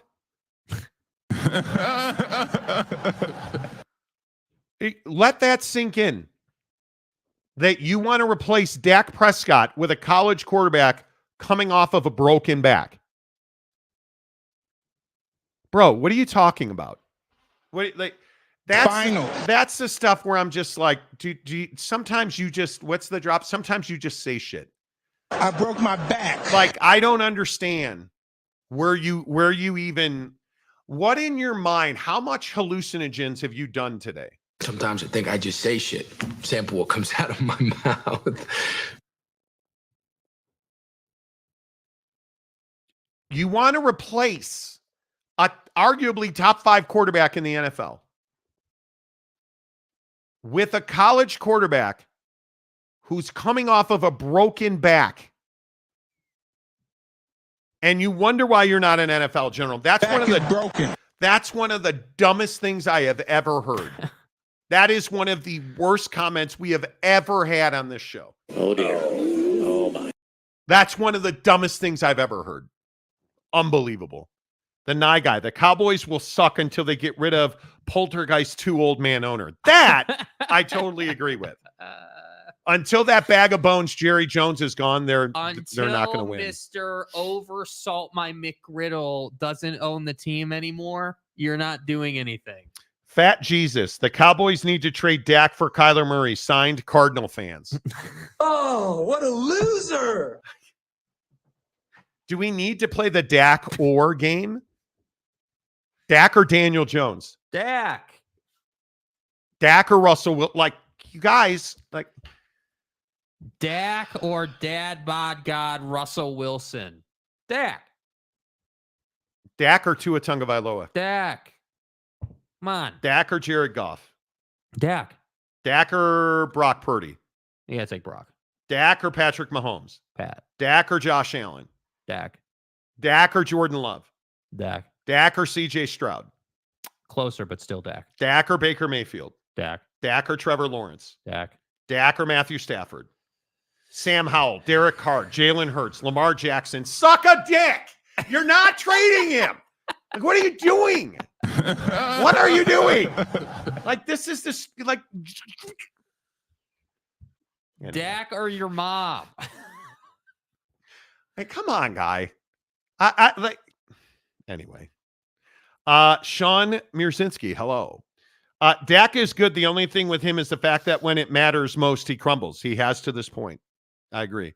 Oh, you mean baby head Kyler? Yeah, but listen, the only thing that Kyler Murray has is that he works harder than Dak Prescott. Pick it up. I mean, look at this is real video. Exclusive sourced video of Kyler Murray lifting weights. Yeah. I mean, look at that. Just watch the intensity in his face. Look at Micah Parsons standing behind him, spotting him. Look at that. Look at the intensity. Yeah, get it. Up. I mean, Kyler is working. Kyler is working. You know. And then there's Aaron Rodgers. Oh, fucking God. Wow. Thanks for coming out of the pyramid in Egypt, dude.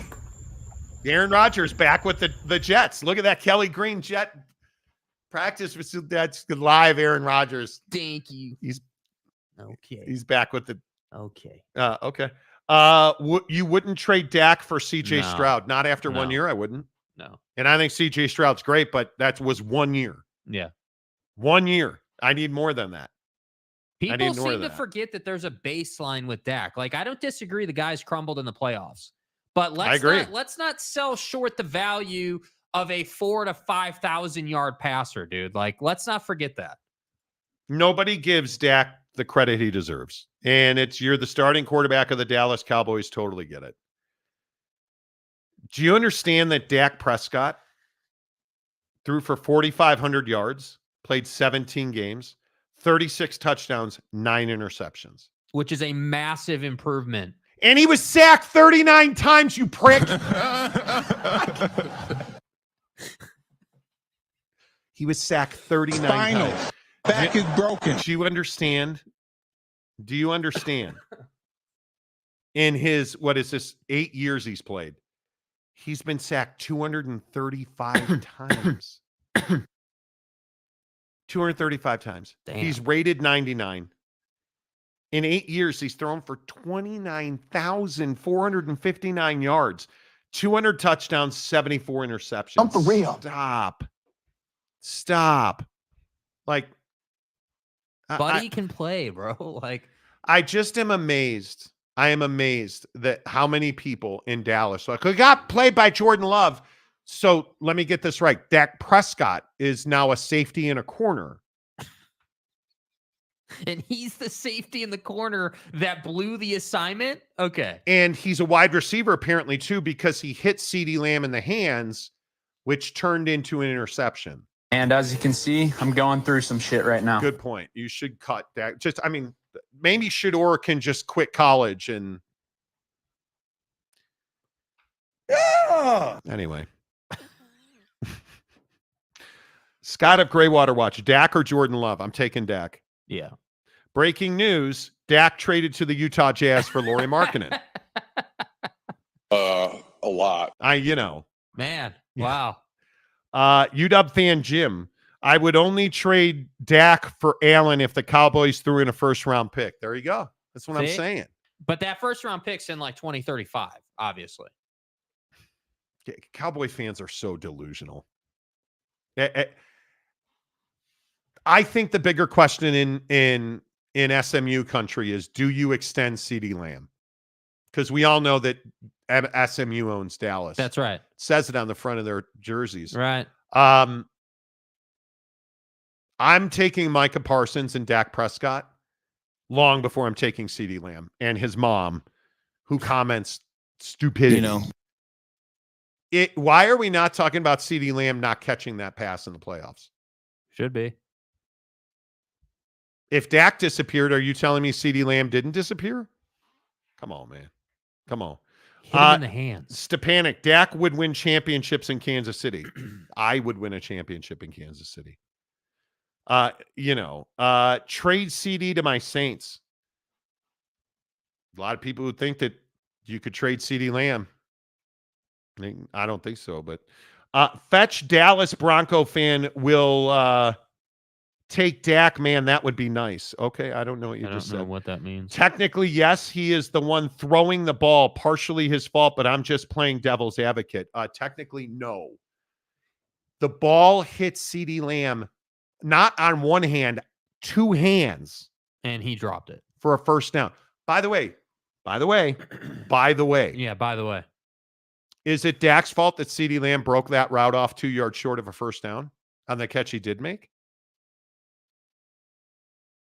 I know, Dak, you know. Stop. Everything is Dak's fault. We know this. Everything. We know this. Everything. It's Dak's fault and his mom's fault too. You know. Okay, real quick before we get out of here today. Can we talk about buying plots of land in heaven? Bro, this is one of the stupidest stories I've ever heard. So back to paying for real estate. So I was reading this story Sunday night. And then Jake sent it on Instagram for whatever reason, because he always sends me stories I've already told him about. There's a pastor that is selling plots of land in heaven. Good news. You can use your credit cards to pay for them.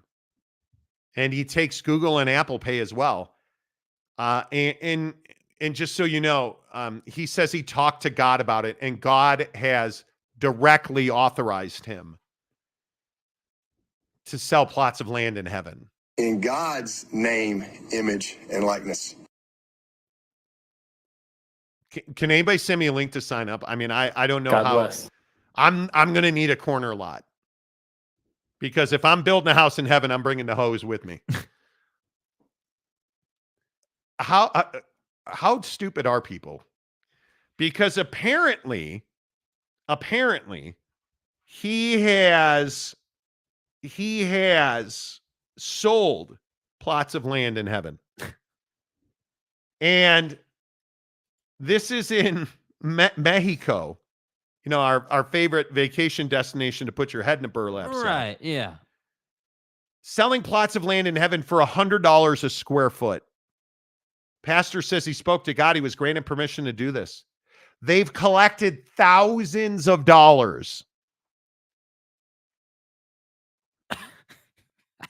for plots of land in heaven. Bro, I can't. Do I get a Zillow virtual tour of my property? In 2018, a Zimbabwean, I'm going to say that's a pastor from Zimbabwe. Shiva, the god of death. Was arrested for selling tickets to heaven to his congregation for $533 per person. Okay, now listen. Guys. Johnny, this is God. I just got out of a meeting with the board. We're going to sell tickets through the pearly gates. Peter's over there. He's gonna polish the gates up too, so we can get a higher price. I'm going to need you to price those at $533 a ticket. You know, you have my permission to sell them. You're our authorized ticket seller. Screw MasterCard. What? A Ugandan pastor persuaded many of his followers to liquidate their assets, including land and livestock, to fund their eternal purchases. Wow. You guys, you can't be serious. And the best part is the graphic that they're using for the church in heaven, you guys. And look, I'm a sucker for a nice graphic. Right. I freely admit that if you send me, you get your ass on Canva. Yeah. And you make yourself a nice graphic, I'll probably kick you down some money in Bitcoin through Cash App. You know, because I'm gullible. But I mean, this is a hell of a graphic. What a nice starter home for the eternal life. Look at all the apostles hovering over your home in heaven. But I'm just curious, who's selling that land? So did somebody get kicked out of heaven and now they're in hell, so their land's available for $533? So don't even think about messing with me. Like, why is there a for sale sign in front of the house? So you better check yourself. I'm asking. And the other thing is asking for a friend. If I'm buying a plot of land in heaven, do I get to use a bidet, or do I not have to poop anymore because heaven is perfect and pristine? No. I think it's a really interesting question, dude. I'm going to need to see it in the listing agreement, okay? You know, they're selling plots of land in heaven. My biggest thing is people actually paid for this. Like, hold on. I thought the story was that if you got to heaven, you were taken care of, like that you had paid your price, that you were good. Now you got to pay for your land? Yeah, what happened to all this repenting bullshit so that I get in that? What, now it's not enough that I grew up Catholic? Now the money that I was supposed to leave behind, I got to bring with me? Damn. Like, bro. Now I need a savings account for heaven. Yeah, do I get a checking account number in heaven? What, my tithing isn't enough? Come on, dude. This is so ridiculous. This is, first of all, I would need to be 100% sure heaven exists. I need to know that if I don't buy my plot of land that I'm going to hell, if it actually exists. And I mean, yes, Giggity, here's my question. I really need to know if Jesus takes Bitcoin. Dude. I mean, do the apostles have Cash App? I mean, what is that? Telecom or whatever it's called? Telegram?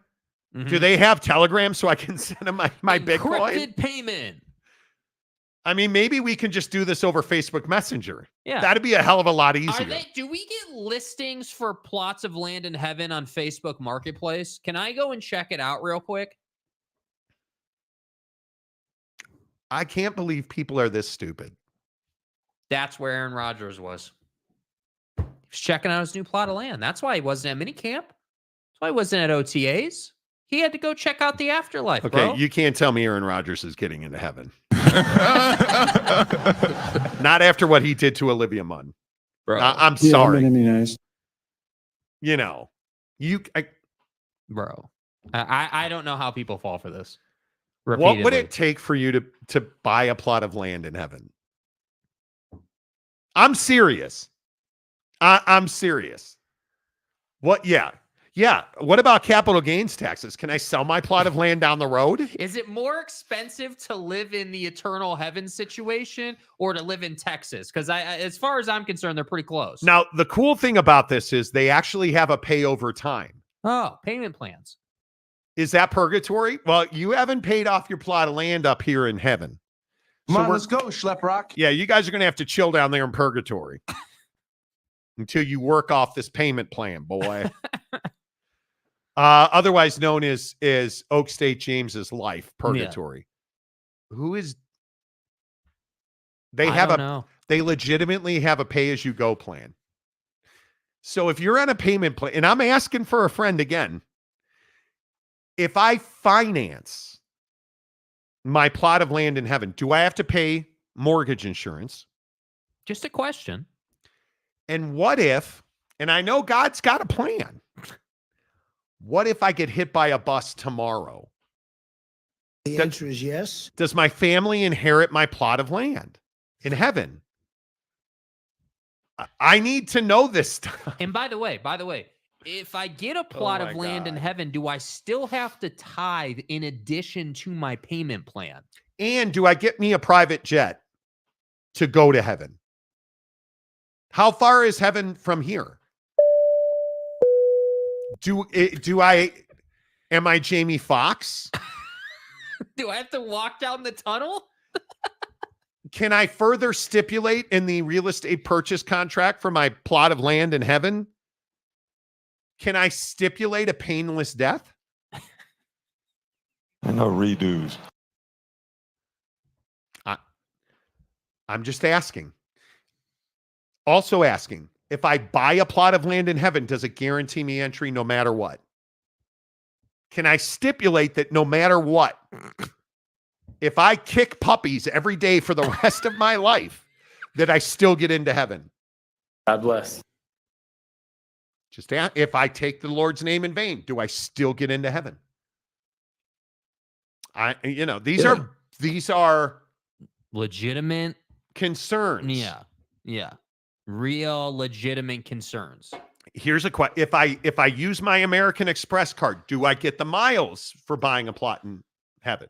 Because if you use your Amex to buy the land, then the miles would cover the flight from wherever you are now to the eternal life. Well, and Glenn asks a good question. I want to own the stairway to heaven and charge folks for use. Well, Glenn, here's my question. If I'm walking the stairway to heaven and I trip and fall, can I sue you?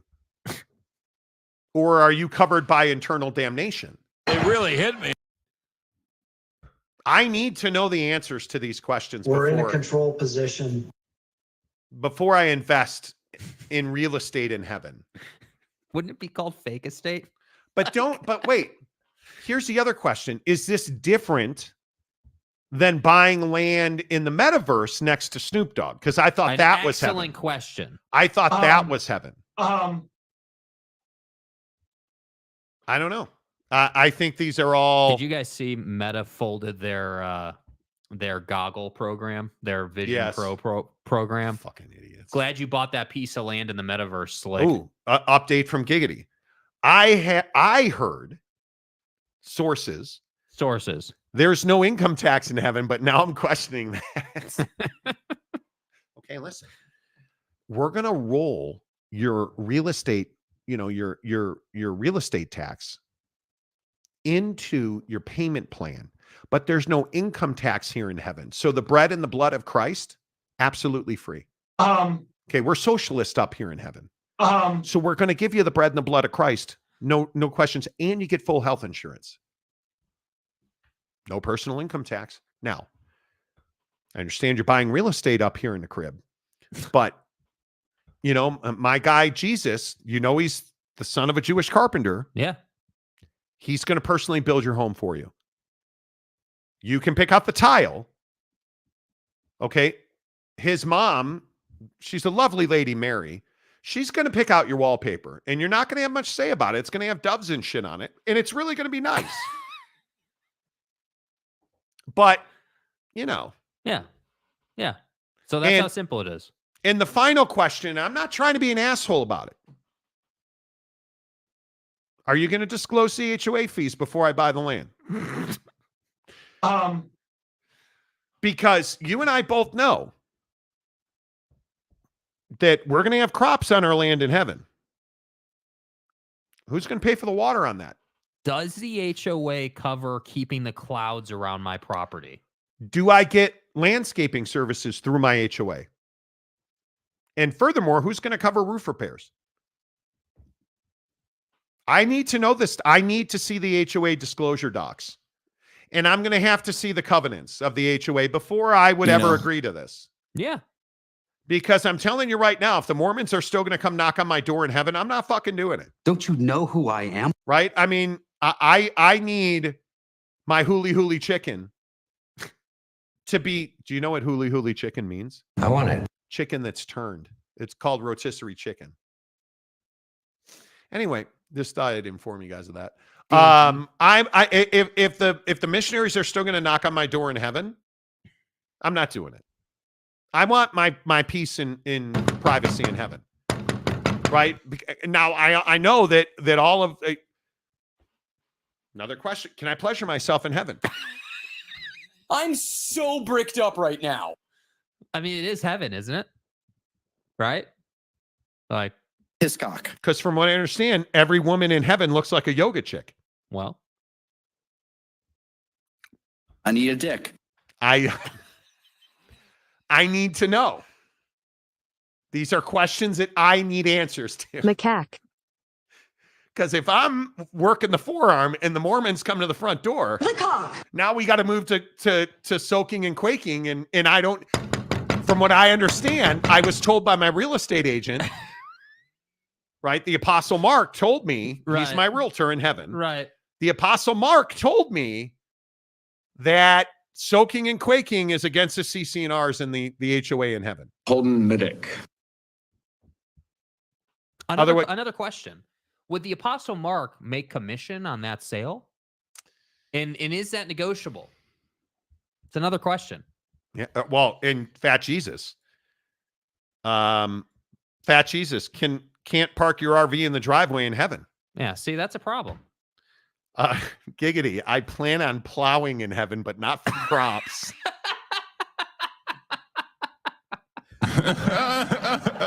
Now, listen. We're gonna be doing a lot of plowing and a lot of seed dropping in heaven, but we're not growing crops. It's a little bit different of a program. And here's the other thing. I want a pool. Because if Giggity's going to be plowing, I'm going to be plowing. But can I put my fence up? And does it have to be vinyl or can I use wood? And can I put it just over the property line of my neighbor? Right? Because you're supposed to treat your neighbor as your family. Right.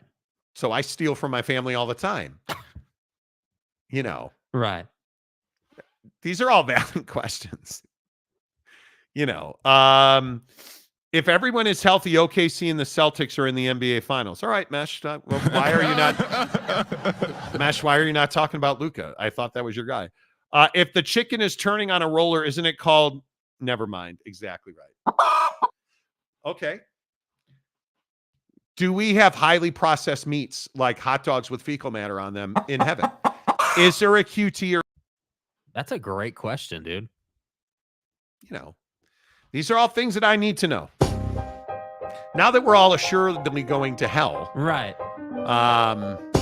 If you know I'm going to hell, can I still buy a plot of land in heaven? Maybe I can gift it. Is there a price to get out of hell?